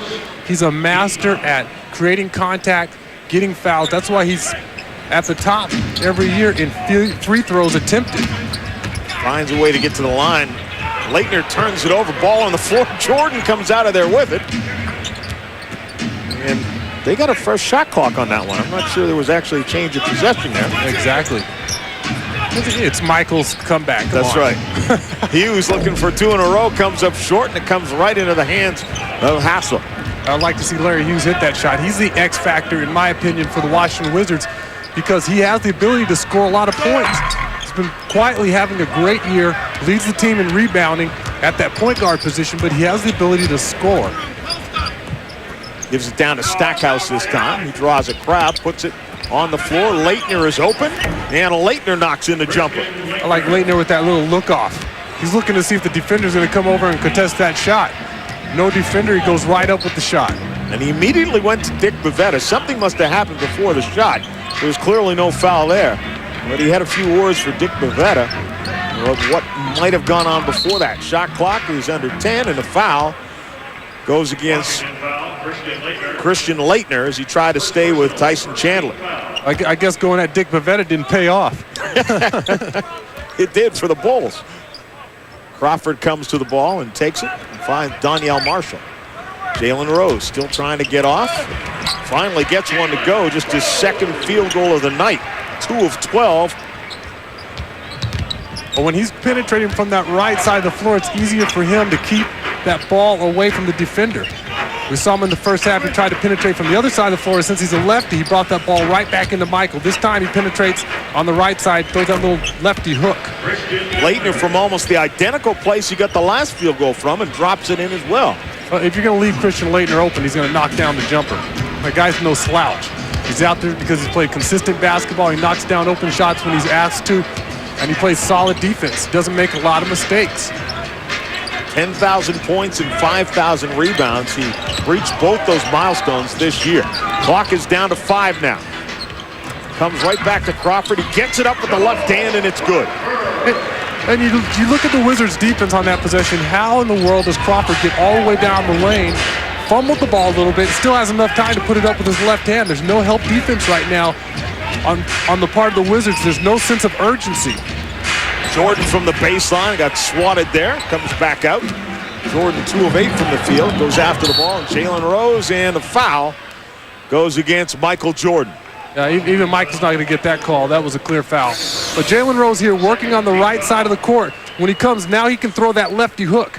He can keep that ball away from Michael swatting down on it. And here's Crawford. Look at this.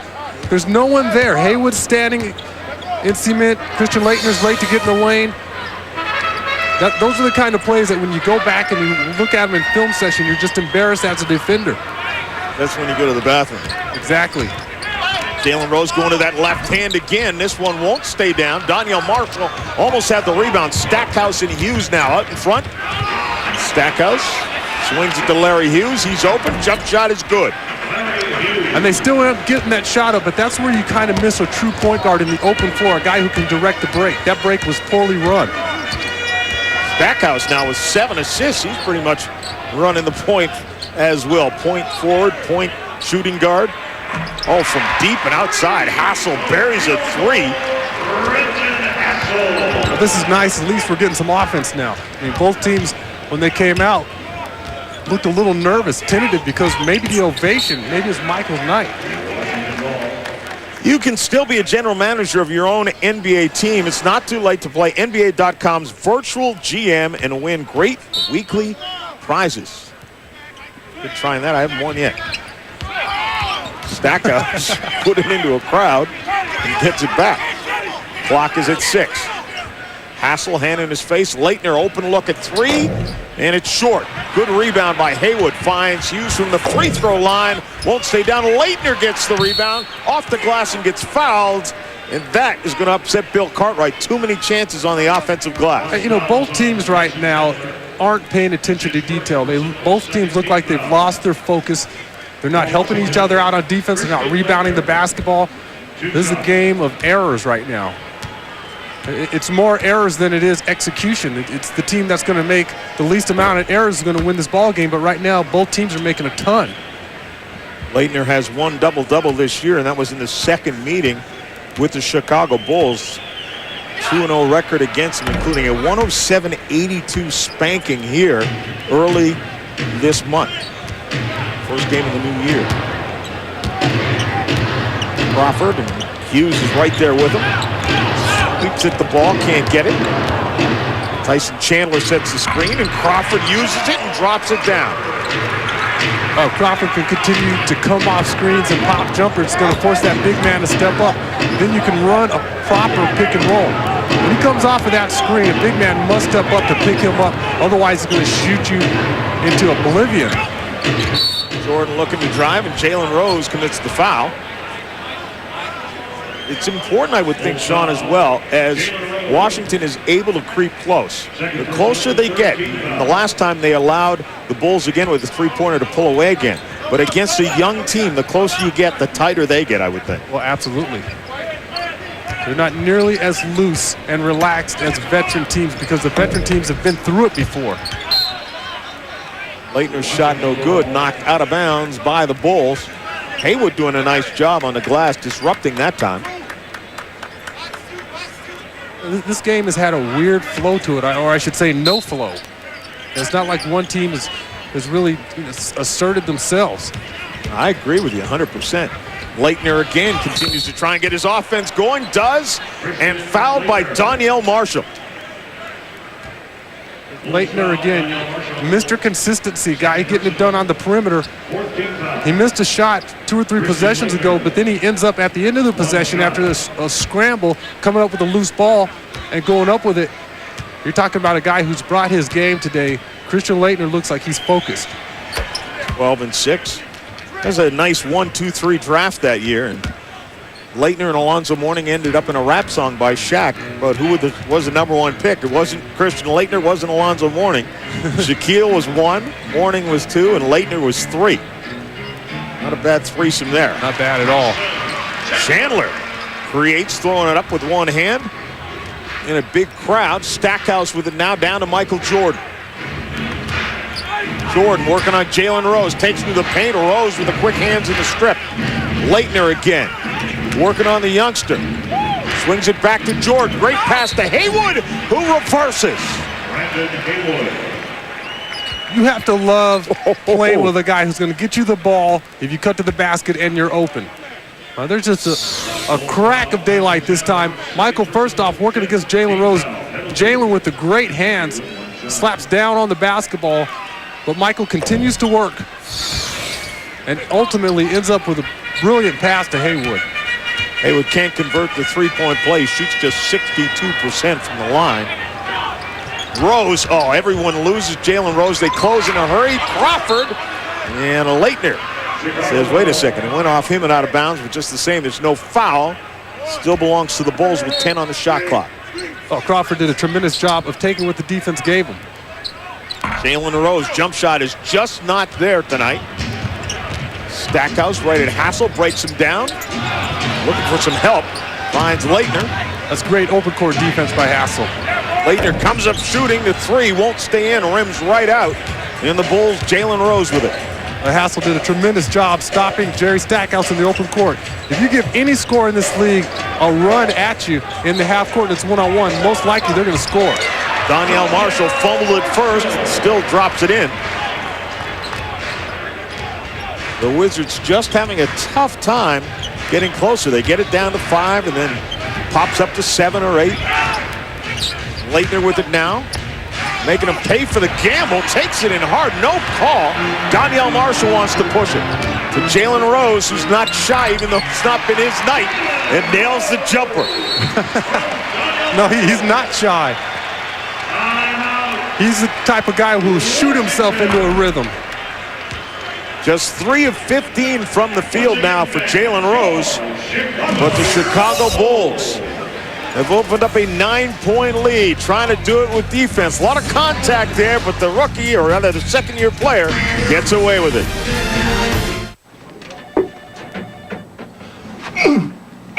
Homer, yes. Nice. Yes, Nice. yes. It only bounced twice. No, I pured it. So what? It's a home run. No, it's a double. No, it didn't even hit the back of the shell. It bounces twice, it's a double. What are you talking about? I'm talking about rules. Doesn't hit Those the back, aren't the rules. You're it's a talking double. about making up the rules. No, okay? I'm talking about, look, I play with shoes, you don't. So That's what? a rule. I have a medical condition. This is why no one wants to play with you. Why? Because I'm right and I'm better at it. Take a nap. Coffee? No, thanks. I think I'll get my own.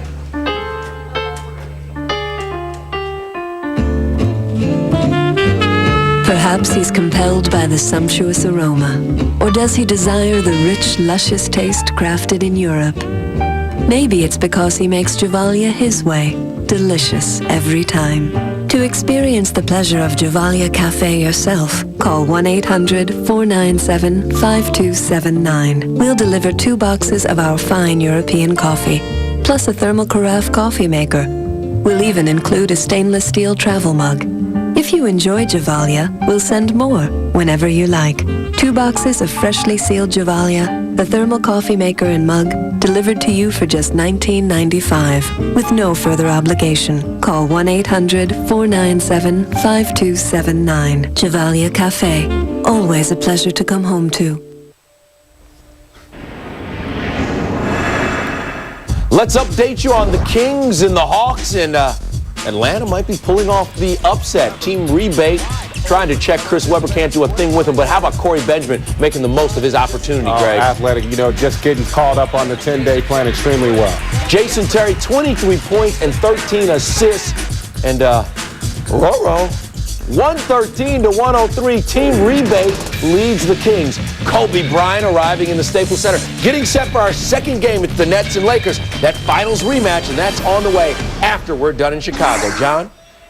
Yeah, Kevin, everybody hopes that it's not a rematch who live in New Jersey. They didn't like how it turned out last year. They hope that things are a little bit different on this night, but time is becoming a premium for the Lakers. It really is. You keep expecting them to put on some kind of run. They've had a few good performances, and then you expect them to build on it, and nothing comes of it. It's really been a mystery. After they won that game at home against Dallas, they made that huge comeback. A lot of people figured they'd be back, and then I believe they went down a couple nights later and lose at Golden State, and they just lost at home to Golden State. And Golden State has almost an identical record with the Lakers and could make a case that they're a better team right now. 4.5 games out right now. The Lakers are the 8th and final playoff spot. But if they get there, look out. Jordan now trying to break down a Hassel. Shot clock is at 3. Jordan gets it back. Skies in left hand. Vintage. And the crowd says we've seen that several times. Yeah, at least he gave us something to smile about tonight. There's so many brilliant moves in his career. He almost got desensitized to him. Yeah, that's one of the ones that he was always great at, the changing of the hands in midair. Rose turns around, and that'll belong to the Wizards. But even that one move in the finals where he changes hands in there, here he is coming up with a loose ball, brings it around the shot blocker. Just a beautiful move. What can you say about that? But even the move in the finals where he switched hands in the air, I don't know if that's even my top 10 Michael Jordan moves. Can't have a top 10. It's too small. Impossible. It's too small. Loose ball foul. And the Bulls have come up with it. Leitner wound up in the front row. He says, wait a second. How did I commit the foul? I'm the guy who ended up in the ladies' seat. Leitner's just putting it all on the floor today. He's doing a great job hustling. Like I said, he looks like he's a focused player. Washington, not a great three-point shooting team, but tonight they're 0 of 7 from outside the arc. Crawford now just inside it. Oh, and buries the jump shot and winds up on its backside. Was looking for a three-point play. Yeah, Crawford, he's trying to earn big minutes. He's doing a terrific job playing that point spot. And, he has the size and the body to be a force at that one spot. Leitner again, as the Bulls haven't recognized that Christian Leitner has come out of the locker room and been the go-to guy right now for the Wizards. Yeah, they're giving them wide open 15, 18-footers on the perimeter. Leitner with 11 points in this third quarter alone. Got that silky smooth jumper. And I tell you what, if Haywood doesn't foul Tyson Chandler puts that down with authority. There's a young, athletic, long player. Jalen Rose just threw that ball up near the top of the square. And Tyson Chandler did a great job of feeling the pressure of Haywood and spinning toward the bucket for the lob. Danielle Marshall again with the long arms, works it around Haywood and in. And you see Danielle Marshall move that ball in the air. When you have those long arms, you don't need a ton of hang time to be able to move the ball around and switch hands. Saw how dominant the Bulls have been in the paint tonight. Jordan now swings his way, makes Jalen Rose. Oh my, that needed to go down because that was another one of the old Jordan that made Jalen Rose go one way, wind up with a broken ankle. Yeah, well, Crawford scores the bucket, but if Michael had scored that bucket, Jalen Rose, he's laughing about it right now with Michael right next to him. But he was staring at the front row. He had no idea where Michael went. Crawford having a good third quarter as well. He's got 8 of his 11 points in this quarter. Hassel commits the foul. That's his third, and we've got a timeout on the floor. Michael Jordan giving this crowd just a little taste of what they saw here for 13 years and 6 titles. Mr. Stevens? Yeah. Got you down for over 130 channels, $39.99 a month. Right, so... every channel's digital quality. There's access to 31 premium movie channels, 60 pay-per-view movie titles a month. Great. So that can go on the back of the roof? Yeah, sure. Yeah, good. So go ahead and pull around back. You work for the cable company, huh? Yeah. Yeah. Why settle for cable? Switch to DirecTV and get over 130 channels, only $39.99 a month. Call 1-800-DirecTV or visit a participating retailer now.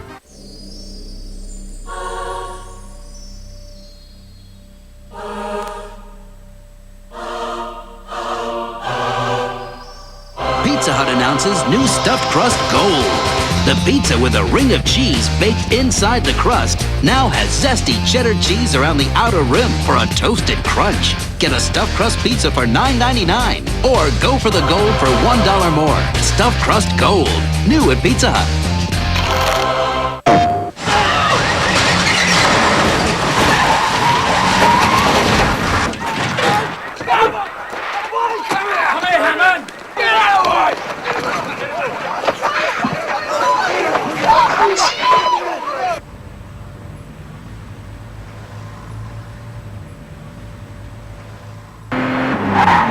This is just some crazy vendetta. Rated M for mature. This copyrighted telecast of the National Basketball Association may not be retransmitted, reproduced, rebroadcast, or otherwise distributed or used in any form without the express written consent of the NBA.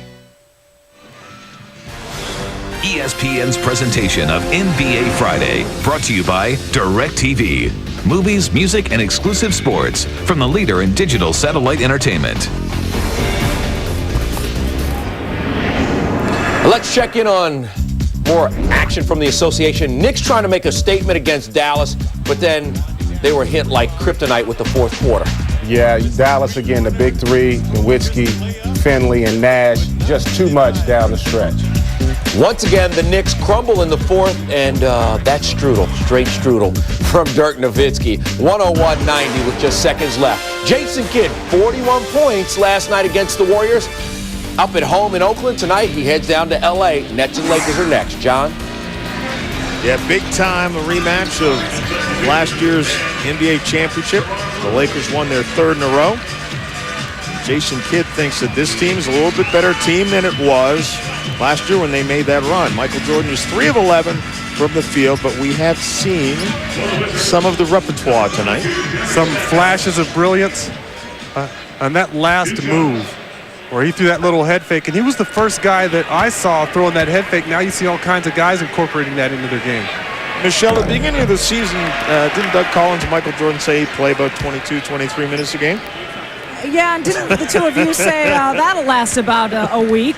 Well, you know, he's talked about his minutes per game today. Earlier I asked him, because he's playing more now than he did his last 2 seasons with the Bulls. He said they're different types of minutes. I used to play more demanding minutes with the ball in my hand and creating so much, but now I'm the facilitator, getting the ball to other people, not the hard-working minutes I used to play. So he's able to stay out there longer, in his opinion. Oh, it's worked out pretty nicely for the Bulls. I mean, rather for the Wizards this year. He's averaging about 18 points a game now. Leitner down to Stackhouse, who gets swatted by Crawford, but the foul is there. As Washington tries to whittle into this double-digit lead. But again, the minutes for Michael Jordan this year, it's up to about 35 minutes a game. And you see 96, 97, 97, 98 when they won the last 2 championships. He's not too far beyond that. And what Michelle said is correct. I mean, when he was playing big minutes in his championship years, he was asked to carry so much of the load. Not only did he have to score 30-plus points a game and set his teammates up, but he was also the defensive stopper. He was the guy who was taking the other 2-guard or 3-man completely out of the game, and that takes so much energy out of you. Which is one of the more amazing things about Jordan, is that at the same time as he was the best offensive player in the league, he was the best defensive player as well, which is extremely difficult to do. People forget that, how dominating he was on the defensive end. He could completely take your best player, if he was a perimeter player, out of the game. Pfizer comes up empty. He's played well of late for the Bulls.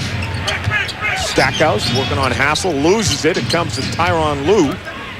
Leitner calling for the ball. He's got a mismatch down there with Brunson. Brunson pushes him away, and Lue's shot won't stay down. Pfizer with the rebound.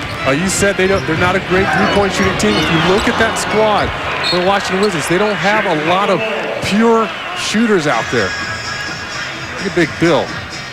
Yes, Bill Wennington, of course, one of the all-time great Canadian basketball players. And you know what? He had athletic ability. Oh, yeah. Big Bill was no slouch, man. He was not a stiff.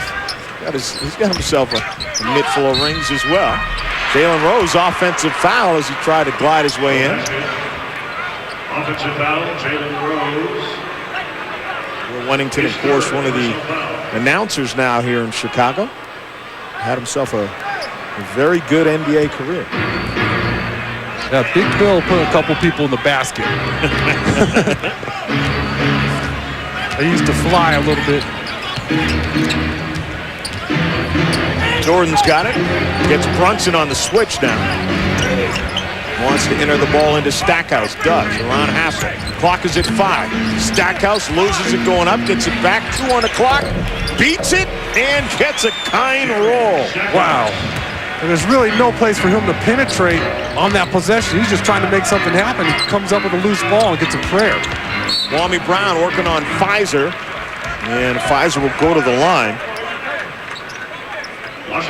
For December, Marcus Pfizer did not play in 8 of 12 games, played 39 minutes total in the 4 games he played in there. Then suddenly turned it on.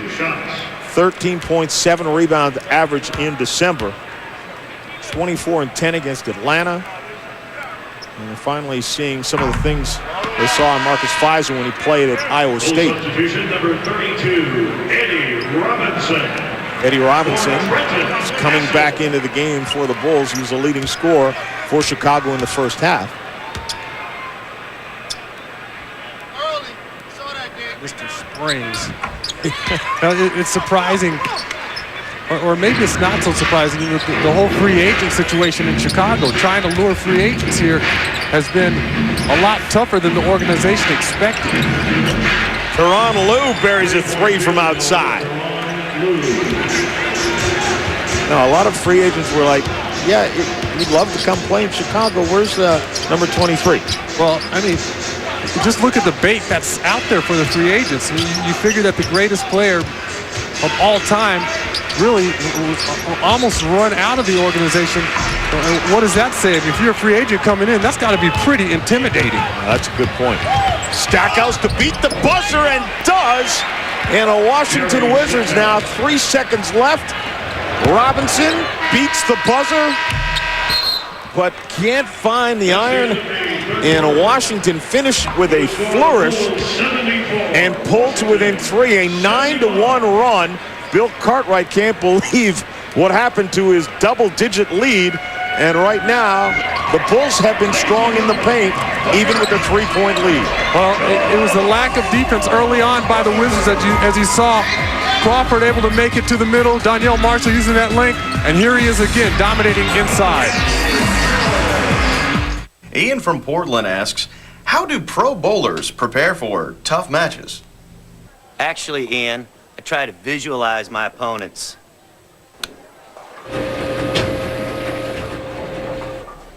What? Hey, Pete. Hey, Chris. Get to know them. The Storm Las Vegas Classic, Sunday, 4:30 p.m. Eastern on ESPN.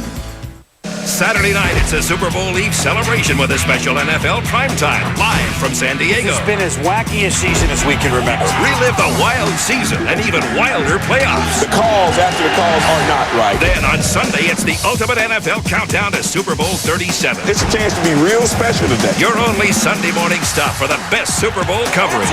NFL Primetime Super Bowl Special presented by Miller Lite, Saturday at 6:30. Sunday NFL Countdown, Sunday at 11 on ESPN.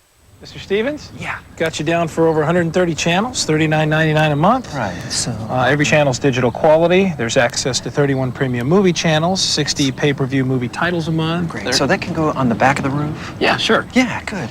So go ahead and pull around back. You work for the cable company, huh? Yeah. Yeah. Why settle for cable? Switch to DirecTV and get over 130 channels, only $39.99 a month. Call 1-800-DirecTV or visit a participating retailer now. Let's say one phone company provides you long distance and a completely different one has your local service. Now, you probably pay too much for both of them, but you let it slide until you discover that with the neighborhood, you can get unlimited local and long distance together for one low monthly price. That has a happy ring to it. Call 1-800-JOIN-MCI today. The neighborhood, where local and long distance come together. Over 1 million have joined. How about you?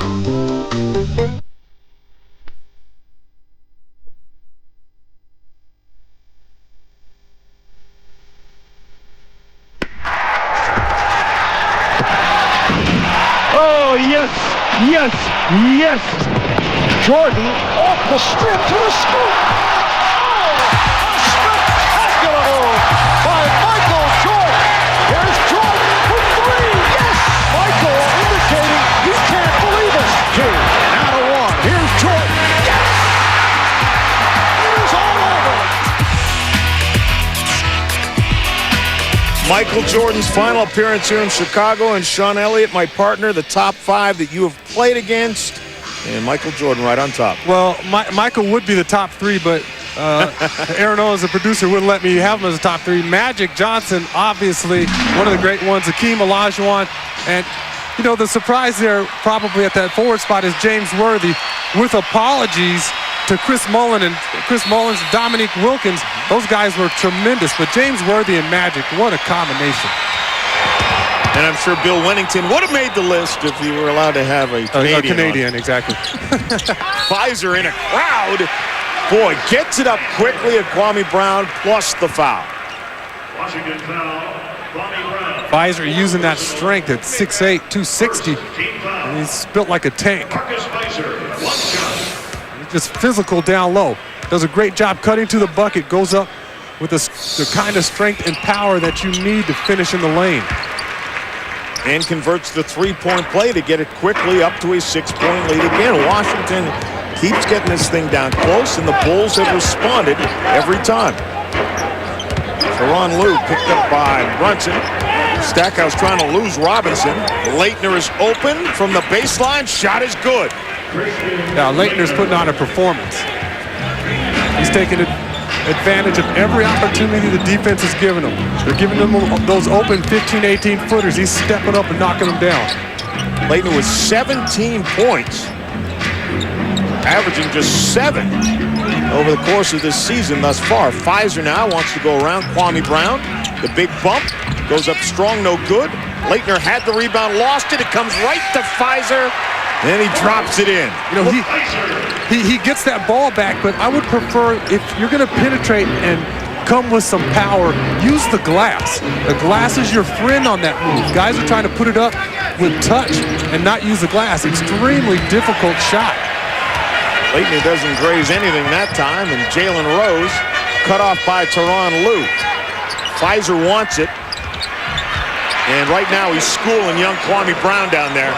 He's just got, I mean, Brown's taller, obviously, but Fizer's got too much bulk for Kwame down in the block right now. Marcus Fizer, if he's so strong and powerful, you can't get caught up wrestling a guy like that in the block. You need to release contact and then try to get around him if that's what your purpose is. That time he does a beautiful job of sealing the youngster. He's taking advantage of him. Christian Leitner remains hot.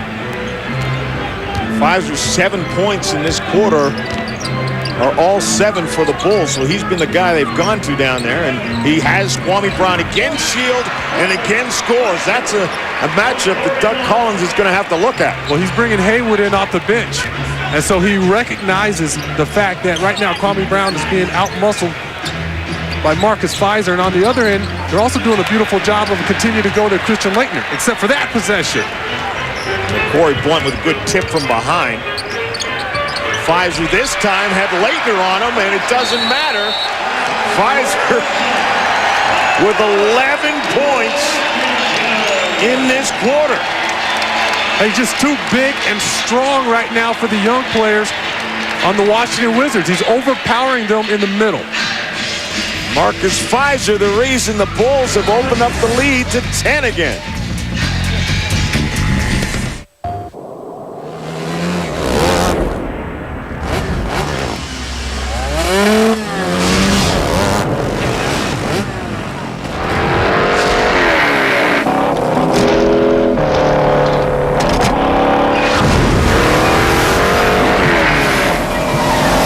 ATV Off-Road Fury 2. So realistic, they'll swear you were there. Rated E for everyone.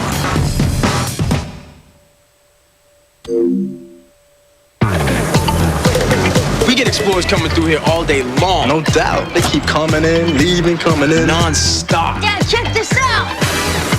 I can dig it.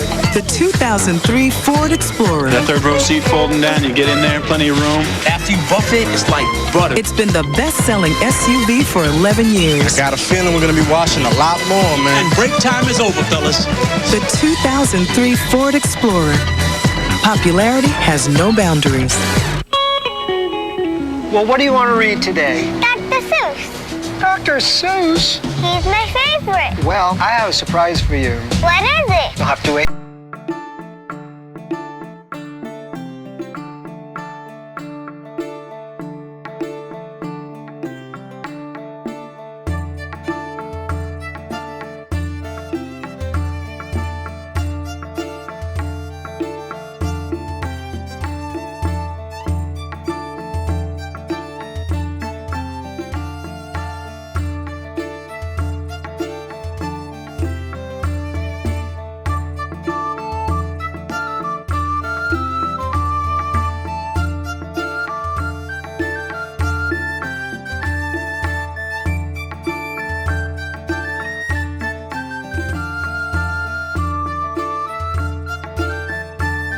Read to achieve. ESPN's presentation of NBA Friday, brought to you by STP Fuel Injector Cleaner, because fuel injectors work better when they're clean. Nuggets and Celtics, and oh, excuse me, no, it was Paul Pierce against the Celtics, Greg.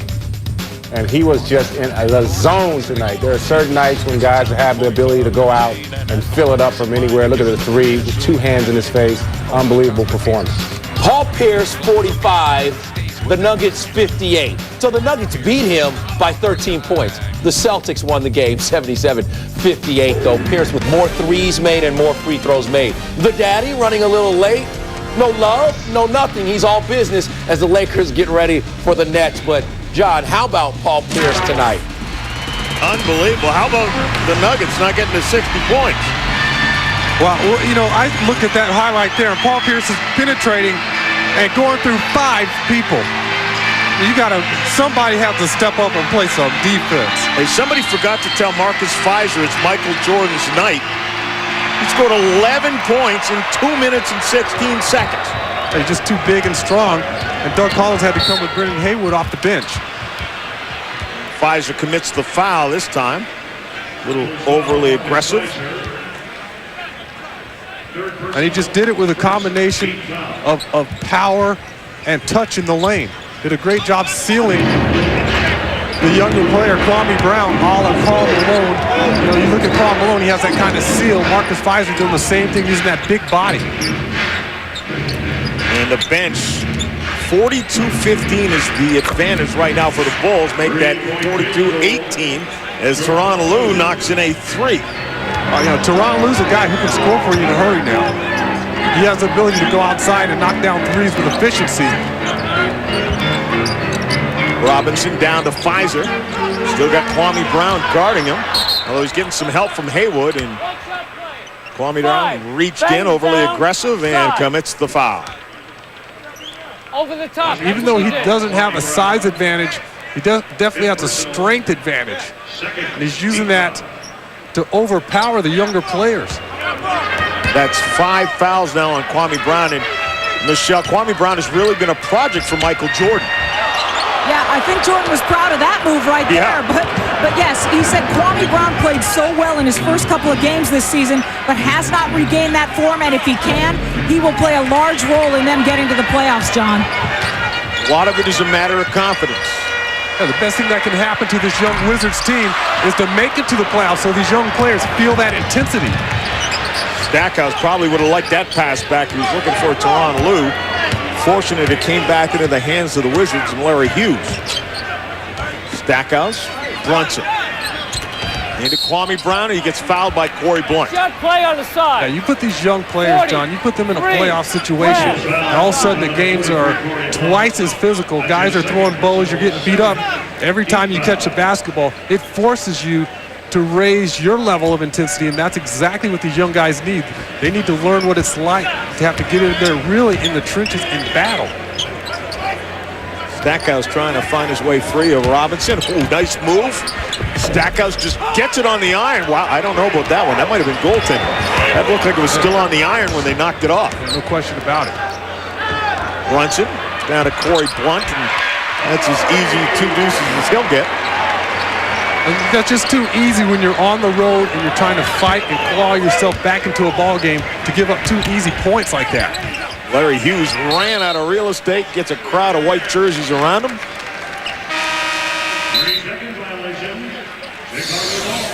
3-second violation. You see Haywood there trying to get a shot up, gets it blocked. A little overpassing by the Wizards. And you see Michael's reaction.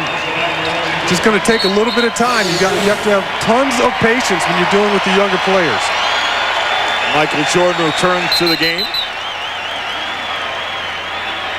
Michelle, a special day for MJ.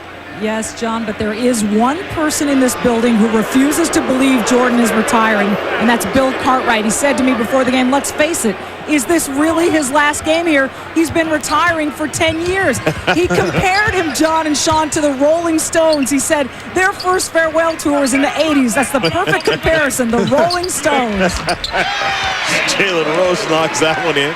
I don't know, Michael looks a lot healthier than Keith Richards. A lot healthier. I'm staying away from that one. Robinson almost with the steal. It's a strange night. I mean, aside from the obvious that Michael Jordan is playing his final game here, it's just almost as if the players and the fans haven't quite figured out how to react as we're here with 7 minutes left. Larry Hughes knocks down the jump shot. Yeah, like we said earlier, there's really been no flow to this game. It's been a weird ball game. They don't have an answer for Marcus Fizer right now. It doesn't matter who they put on him. Leitner that time, Fizer's having his own way down there. Eventually, you're going to have to double team him. A lot of young players are unaccustomed to being double teamed. Make them pass the ball and give it up.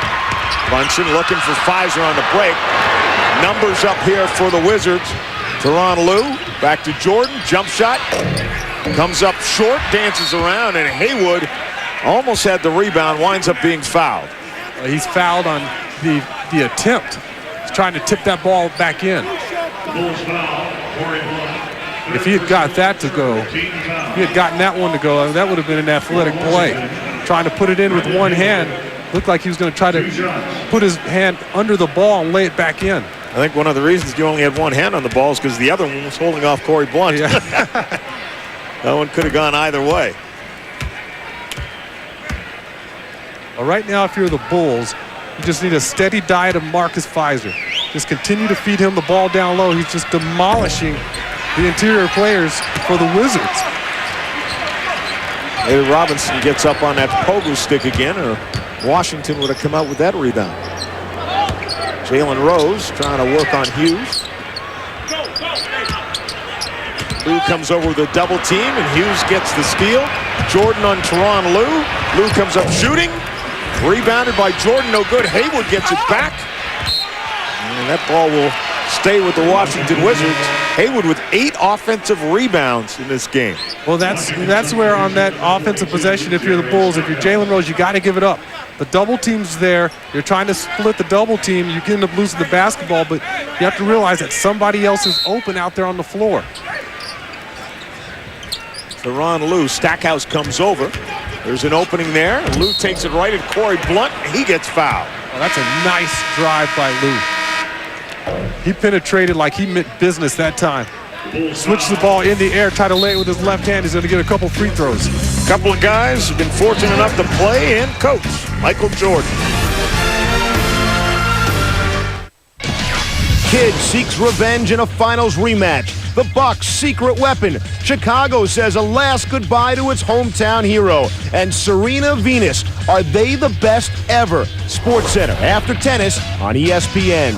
Imagine taping your own SportsCenter segment. ESPN and Smirnoff Ice are giving you that chance. Log on or call 1-800-444-2211 and enter to win a studio tour at SportsCenter headquarters and tape your very own SportsCenter segment. Enter now.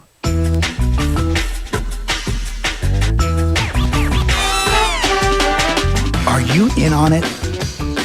Go to the new cheaptickets.com with new fare search technology for lower prices than ever. Or call now for new travel deals on hotels, cars, condos, and vacation packages. Now, there's one travel site that charges no online booking fees. Save $5 to $10 per person. Cheap Tickets, the best kept secret in travel. Ever wondered what it's really like to be a soldier? What do you got? I have a sit rep from Alpha Company. BT, ready to be verified. Verified. Put yourself in the picture with this free video. You'll see over 200 great jobs in the Army and over 180 in the Army Reserve. You'll also see what skills you learn, how you can earn money for college, even what soldiers do in their free time. Call 1-800-984-ARMY now and get this free t-shirt and your free video. Put yourself in the picture and see what it's really like to become an Army of One. Kevin Frazier and Greg Anthony in the studio. We check in on a duel between the starting center for the Eastern All-Stars and the Western All-Stars, Yao Ming and Ben Wallace. That's a great matchup, but more importantly, look at Ben Wallace with the finish here. I really like the way Detroit's playing in transition to Corliss Williamson for the deuce. Wallace with 5 points, Yao Ming with 4. Richard Jefferson, studious, just chilling, reading, and kicking in L.A., getting set to face off with the Lakers. Look at how cool Richard is. John? Kevin, you know those Arizona guys. They got to check the stock report. They got an Arizona guy next to me. You can see how the West is standing right now, and the Lakers still on the outside looking in. But with the talent on that team, do you really believe that they won't make the playoffs? I just can't fathom the idea that they can't really put something together and claw themselves into the 7th or 8th spot at least. And the 8th spot right now, Michelle, is where Doug Collins' team presides in the East. Indeed, and right now he wants this win very badly. In the timeout, he said he was putting his small lineup in, which he has. He said, you guys need to rebound the ball and then attack. We don't have to do anything quickly. There's plenty of time left, but we need defensive stops. And by the way, we're shooting free throws the rest of the way. So if you're going to the basket, don't avoid the contact, Sean. He said, go for it. Take the contact. Best way to get yourself back in the ball game, especially when you're down big, is to get to the free throw line. You stop the clock, you get free shots, get rhythm for all the players involved. Get a 3-second call. Went against Marcus Fizer down there a little bit too long. Sunday on ESPN, the Blazers and the Dallas Mavericks. Mavs with the best record. That's at 2 o'clock Eastern time. Then Wednesday on ESPN, the Mavs again against Yao Ming and the Rockets at 9 o'clock on TNT on Thursday. The Mavs again with the Timberwolves, followed by the Kings and the Sonics. If you don't like Dallas this week, you'll find something else to do. Michael Jordan trying to create a lot of contact down there. And no whistles. Jalen Rose and Eddie Robinson. Then Fizer finds his way to the free throw line. Fizer doing a beautiful job of trailing that break. I would like more spacing on that break, though. We've seen a couple fast breaks tonight, and you can tell that both these teams are unaccustomed to getting out and running. And Jalen Rose is running that break in the middle of the floor. There's no spacing on that fast break, and contrary to popular belief, the fast break is not a fire drill. It's organized. You should have a guy run the right lane, left lane, a guy in the middle. You should have good spacing. Marcus Fizer started at the quarter quickly. And take a look. 14 points, 6 of 8 from the field. He's found his way to the free throw line. Doesn't get that to go. Leitner clears it. But Fizer really has come along since December, as I mentioned earlier. This should be a big boost for his confidence. Stackhouse wide open. Stackhouse was looking for a big dunk, and Danielle Marshall got down there with the long arms and took away that possibility, but he still goes to the free throw line. So adding points with the clock stopped is always a good thing. And Stack, again, like you said, adding points by going to the free throw line, continuing to punish the Bulls on the inside if you penetrate. Stackhouse 19 points, make that 20 points with that free throw, and 10 assists. That ties a season high, and he's 8 of 10 from the free throw line. It's not been enough thus far tonight, though, to get the Wizards on top of the Bulls. The Bulls they've continued to respond, John. Due in large part to Marcus Fizer. When the guys had an unbelievable ball game, it's been a handful for anybody that's guarded him. Brunson down to Robinson. Robinson again finds a way. Long arms, great leap. Shots that look like they're not possible for other players, he's able to get off. Yeah, because he's so athletic, he's so gifted. And if that ball had come off the rim, guess who was there to clean up the mess? Fizer, who went right down the lane untouched. Robinson now with 15 points. Brunson has 9 assists. Stackhouse into the paint, comes up shooting and knocks it in. And now that you know that you're in the penalty, you can't be as aggressive on Stackhouse. He has his way with you. He can penetrate, he can stop, he can pull up, he can give you fakes, go all the way to the bucket. He's now allowed to mix it up a little bit more. He's battling down there with Jalen Rose on the defensive end. Luke comes over with the help. That frees up Brunson, who hits the jump shot. And there's Jalen Rose doing a nice job of recognizing that double team. As the help comes, he immediately gets rid of the basketball, makes his teammate look better. Stackhouse around Fizer. Teron Lue down to Hughes, who gets bumped, uses the glass. No call down there. Brunson wants to push it ahead to Fizer. Takes it right at the hole. He's just too strong. He took it right at Michael that time underneath the bucket, and there's nothing that he could do about it. Stackhouse thought about a 3, backs it up, does launch a 3-pointer, won't stay down. Leitner tips it once, twice, and in. Now, Leitner's been here all night long, knocking jumpers from the outside, keeping balls alive on the glass, and he's rewarded. Approaching 3 minutes to go here. Jalen Rose has not had the shot today, but guess who's there for the rebound? Pfizer, a rare miss for him. Out of bounds. And it still belongs to the Bulls. Well, it looks like the Wizards go into a little bit of a zone here. They're having a tough time matching up with Pfizer. Here's Brunson out in the open floor, off to Pfizer, and he just overpowers Michael and Lou in the open floor. Good for 2. January 31st. Would I have to kill anyone? Would you like to? Get recruited. Welcome to CIA. Nothing is what it seems. Al Pacino. Do not get caught. Colin Farrell. If you are compromised, you're dead. Yeah! The Recruit. Rated PG-13.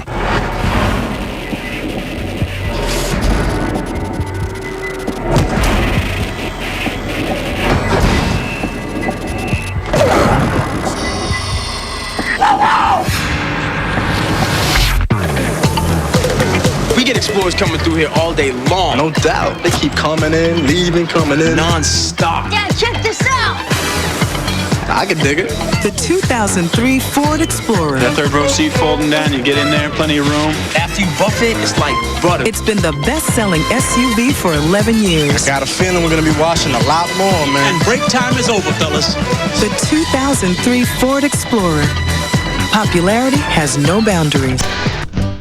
Great devotion to a single purpose. That defines a team. Those who stumble but still find the will to rise up. Risking pain for the chance to stand out from the crowd. And having tasted both victory and defeat, steadily raise expectation. The NCAA Championships on ESPN.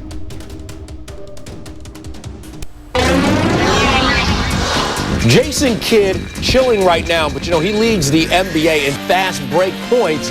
He's getting ready to break against the Lakers. Nets and Lakers on the way after the Bulls and Wizards are done. Well, Kevin, it seems like Jason Kidd got that letter that Sean sent him. You saw him, he was responding to that.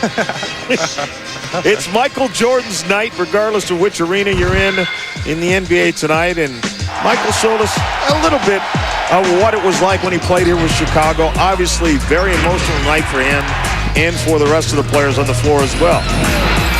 He had a taste of everything tonight. Couple jumpers, beautiful lefty mid-air layup, and then he's had some struggles as well. Missed a couple easy jumpers. Here he's unable to get himself into the offense. And he recognizes that there's going to be nights like that, but not on his night. No, it's not supposed to be. Well, again, as we mentioned before, all the people here will say he scored 40 about 10 years from now. Yeah, right. Weren't you there the last night Michael played? He had 40. Right now, the number that's most important is the number on the clock. His time is running out on the Wizards. That still belongs to the Bulls.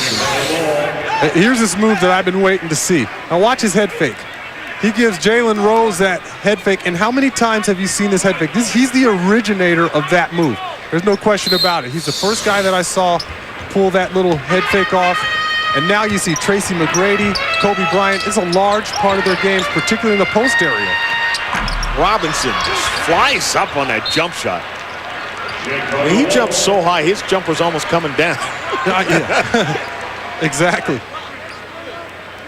Against the Bulls, Michelle, I know Michael told you it's very difficult to play against this team. Yeah, we mentioned it earlier, but I think it's worth retelling. He said he has a tough time. It's a sensitive issue to come in here with the same killer instinct against his old team that he plays with in every other game. But he also said he wants to leave this building as a winner, and he'll do what it takes to get there.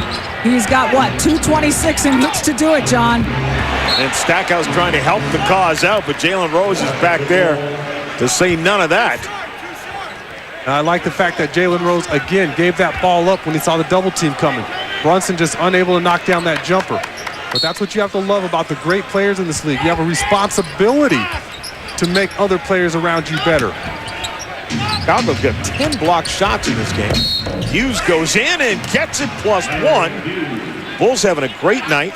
32 assists. That's a season high for them. That shows you a team that's sharing the basketball.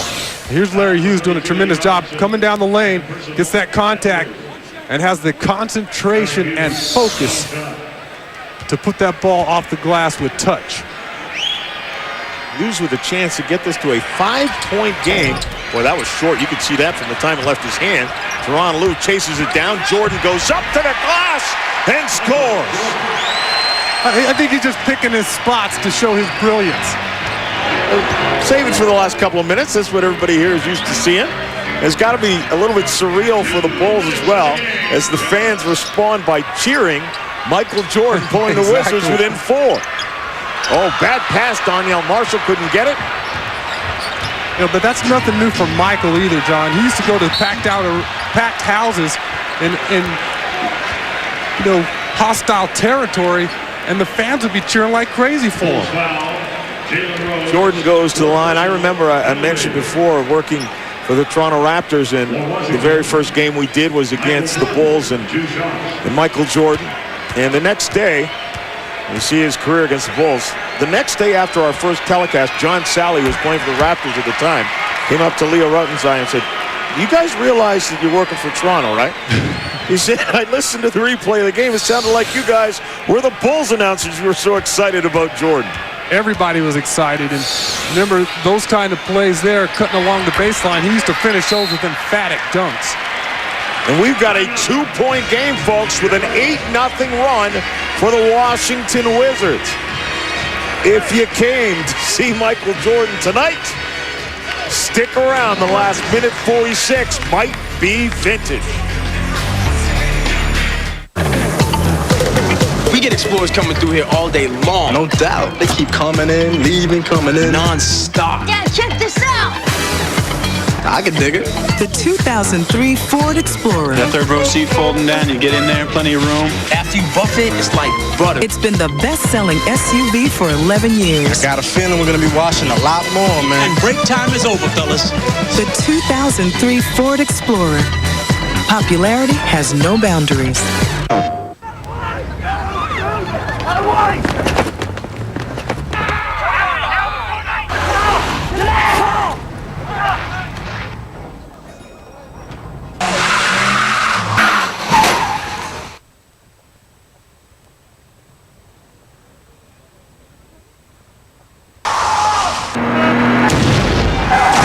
Right over the mountain. Rated M for mature.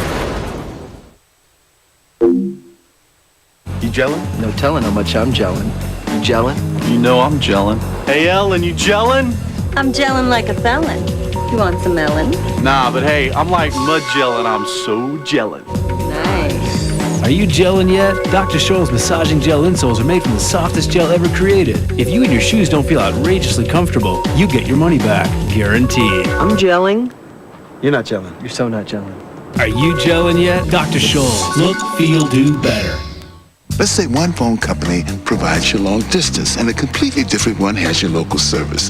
Now, you probably pay too much for both of them, but you let it slide until you discover that with the neighborhood, you can get unlimited local and long distance together for one low monthly price. That has a happy ring to it. Call 1-800-JOIN-MCI today. The Neighborhood, where local and long distance come together. Over 1 million have joined. How about you? Lakers and Nets on the way. You know, the Lakers are 8-3 since their Christmas Day loss to Sacramento. That's the second best record in the NBA over that span. The daddy's ready, and it seems like his team too. John? Yeah, Kevin, Dave O'Brien, Tom Tolbert, and Sal Masekela will have that one, but we're not done here yet. The last time the Wizards were within 2, there's 6 minutes left in the second half when it was 34-32. It's Michael Jordan's final game here in Chicago, where he helped hoist 6 championship trophies and banners. John Saunders, Sean Elliott, and Michelle Tafoya here in the final minute 46. And Sean, in a game like this, as we talked about before, when you are a young team, these situations are more difficult. They're a lot more difficult because who's your leader on the team? Your leader needs to step up, keep everybody calm, and really direct traffic out there on the floor. Let everybody know, hey, this is a valuable possession. We got to get a good shot here. We got to clamp down on defense, and a lot of young teams don't understand it. Jalen Rose, you figure, has got to be the guy. There's a bump. There was a foul to give for Washington. And so now they'll be into the penalty the rest of the way. And you know, also young players don't embrace the pressure, especially in the last minute. You have guys like Michael. Throughout his career, he embraced the pressure. He fed off of it. When the game was on the line, he only got better. And that takes time. You can't learn that in your first, 2 or 3 years. Whoa. Jerry Stackhouse almost ended up in our lap. Turned over. Jordan had it. Pfizer with some strength goes and takes it right to the iron. He just put on a strongman performance in the fourth quarter. He just flexing those muscles. 17 fourth-quarter points for Marcus Pfizer. And he's outguarding Larry Hughes on the perimeter. Stackhouse shoots over Pfizer, rattles around, no good. Donyell Marshall with the rebound. That good-looking shot, just can't get it to fall for Jerry Stackhouse.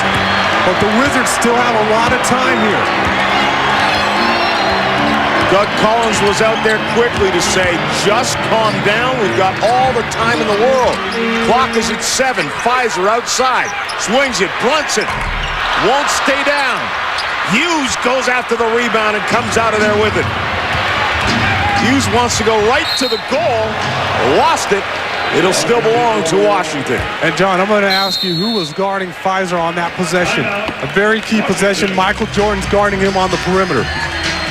After Marcus Pfizer has schooled just about everyone else wearing a blue jersey down there.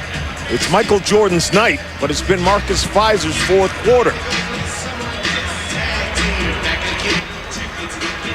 And in the final 41 seconds, it'll be interesting to see whether Doug Collins calls something up for number 23 on his final night in Chicago.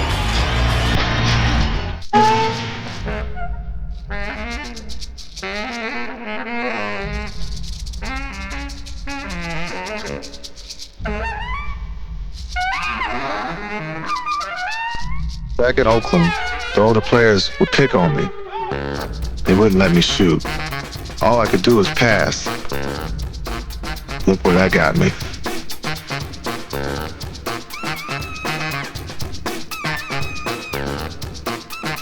Order Showtime now to get $50 cash and see the most exciting fighters in the business. Undisputed champion Kostya Tszyu.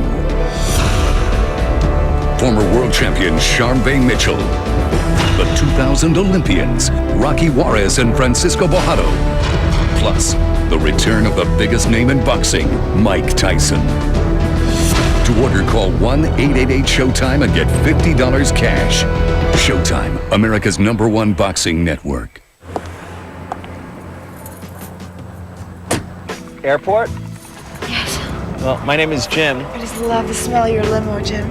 Oh yeah, well, it's a new car. I love that new car smell. Yeah, I wish it was mine. It smells so good, Jim, this leather. Here we are. I'll meet you at the polo match at 2, okay? Yeah. I know. Well, Mommy's going to meet me there. Back here in Chicago, John Saunders, Sean Elliott, and Michelle Tafoya. You see the situation right now. Nobody with a foul to give, and the timeouts are the same. Marcus Pfizer, 17 of the Bulls, 25 points in this quarter. Just showing his strength down low. He's been dominant, doing a great job of sealing players.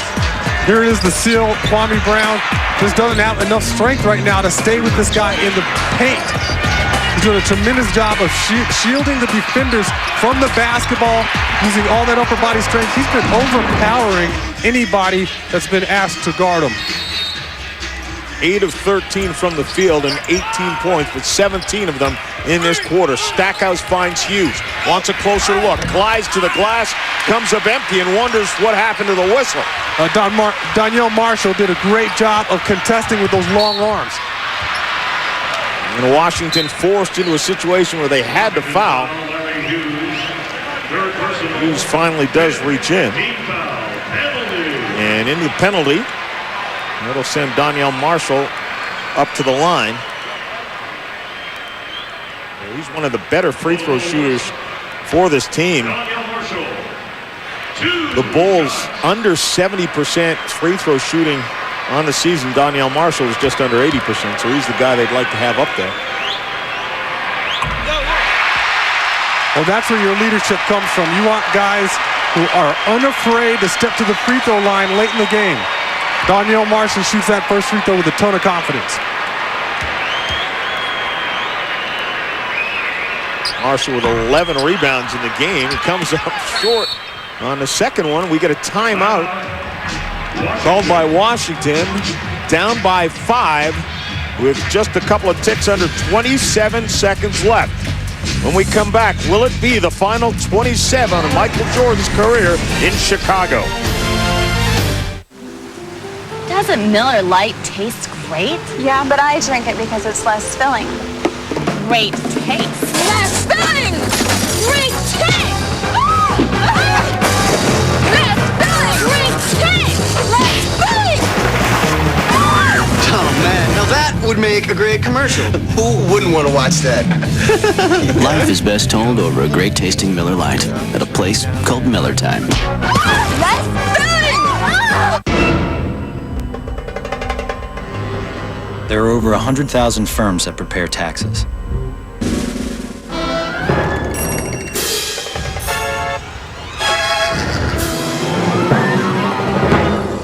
How do you choose the right one? Look for a guarantee. With H&R Block's Satisfaction Guarantee, you don't pay until you're completely satisfied. It's one tax advantage we should all enjoy. This is the sound. These are the results. This is the sound of the PowerFlex by Gold's Gym, the authority since 1965. Gold's Gym gives you one powerful machine with 65 club-quality exercises. The secret to the PowerFlex begins with the swivel flex pulleys that provide you with free range of motion. Next, Power Stroke Resistance simulates the natural movement of your muscles and allows you to move from 10 to 410 pounds of resistance with one simple stroke. Call now for free information about how you can get the Gold's Gym PowerFlex into your home for as low as $49 a month. With the Gold's Gym PowerFlex, you get the lat tower, the multi-position bench, hip strap, rowing seat, ankle strap, handles, and space saver design. As a special bonus, when you order, you'll also get the Gold's Gym PowerFlex leg developer for stronger legs and shapelier hips and thighs. A $200 value absolutely free. Call the number on your screen now. All the big principals on the court. Jason Kidd and Kobe with a little love for each other as the daddy watches the Nets and Lakers. They're getting ready. It's next. John? Yeah, the rematch from the championship a year ago. Dave O'Brien, Tom Tolbert, Sal Masekela will bring you that one. But we're not quite done here. Neither team with a foul to give. And we're down to the final 27 seconds, and Washington needs to make up 5 points. Oh, they need a bucket here in a hurry. Don't have a lot of time to try to set up something. Stackhouse takes it right at the goal. Short, Danielle Marshall gets his 12th rebound of the game. A well-designed play. You get the shot that you want. You put the ball in the hands of the guy who can get you a bucket or at least get you to the foul line. Just missed that easy opportunity. Tough break for the Wizards. Washington trying to avoid dropping below 500. Danielle Marshall goes to the line.